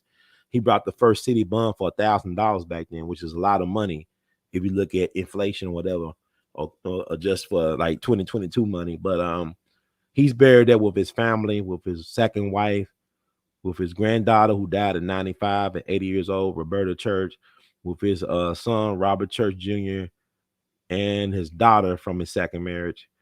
And like I was at his mausoleum and I touched, it was weird because somebody unlocked the mausoleum at one point and you could look inside of it. And I looked in there, I said, it was weird how I didn't see nothing I thought I would see. But I was there the other day because they got a lock on it. And I promise you, I touched the doors of that mausoleum, I heard something going on inside the mausoleum. Like it was some movement of bodies. So I was like, what the heck? I went back to my car today. I just drove down the street to Sister Thea Bowman resting place. Sister Thea Bowman is interesting. If you ever look up, I'm gonna type her name up. I love 8-Ball MJG, Donnie. And I'm gonna have y'all do some homework, research Sister Thea Bowman. Sister Thea Bowman was a black woman and was a nun in the Catholic Church, and she was active during the 80s and the 90s. I mean, I guess she was active in the 70s, 80s, and 90s and whatnot. She was originally from Canton, Mississippi, which is outside of Jackson. But she's in the process of becoming a saint in the Catholic Church. And what her thing was, she was advocating for black people's culture within the church, within the Catholic Church. She was a musicologist. She was a singer. She used to sing black people music inside the Catholic Church, and she tried to teach that to the white people and stuff. But she really try to put black history back in the church, the black narrative within the church. Unfortunately, she died relatively young, in her early 50s, I believe. She had complications from leukemia or cancer or something like that. But she's buried not that far away from the church mausoleum and from Jimmy Lunsford. So a lot of times, sometimes when I'm sick or whatever, I'm in a bad mood, I go to her grave site and say a prayer or whatever. And I remember I was sick earlier this year with like COVID type stuff. I went to her grave, and I tell you something, within several hours, I felt so much better. I felt more energized and everything. And like I said, she should have been a saint years ago. They should have made her official saint years ago. So I call her Saint Thea. So I go to see Saint Thea anytime I'm feeling down and out. And the other day I saw her and I feel like a burst of energy just visiting her remains and all that. I know people think that's weird and stuff like that. Why not? I mean, she a righteous ancestor. She loved black people. She fought for black people in life. She could help me from the other side. So God bless Sister Thea Bowman and Robert Church Sr. and Jimmy Lunsford. I bet I love something about them dead people. But anyway, I got a whole bunch of different stories about Robert Johnson and all this stuff. But anyway, thank y'all so much for I thank you, Sister Yvette. Thank you. So who does the graphics? That's my artwork. I do the graphics. I'm an artist. That's who I do. And you can get the artwork, at the website I showed and all this stuff on shirts, and that's our official Teespring. And also you go to my website, r2c2h2.com. But yeah, man, but even when you listen to music, like I listen to like music, I be hearing things in between the song. Like, you know, you can listen to the music, the actual recording, but there's other stuff that's going on. You understand? That's another story for another day, but it's other things within those recorded sounds that you can pick up on. Thank you so much. I appreciate it. But let me read it's about to be 3 hours. Jesus Christ, what's wrong with me? Let me read the disclaimer and let me get y'all out of here. Thank y'all so much. I got a long day ahead of me. Thank y'all so much for your kind donations, for your comments, for your commentary, for the moderation, for the everything y'all bring. We love you madly. And I'm about to read this disclaimer.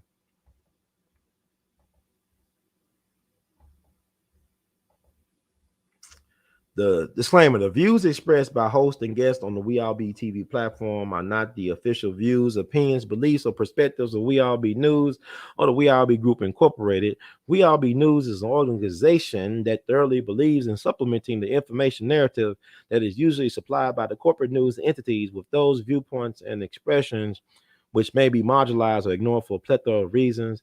We are about informing the general public on alternative perspectives as it relates to news and information, and letting the general public be the ultimate judge and decide on how to use said information. Informed citizens are responsible citizens. Thank you for your support, and thank you all so much for your generous time and consideration, support, and very thoughtful commentary. Y'all brilliant people, beautiful people. Words of great Duke Ellington, we love you madly. In the words of Brother Ron, keep on producing and pushing. One love. One time, two time, three time, all the time. Y'all see how it works? Somewhere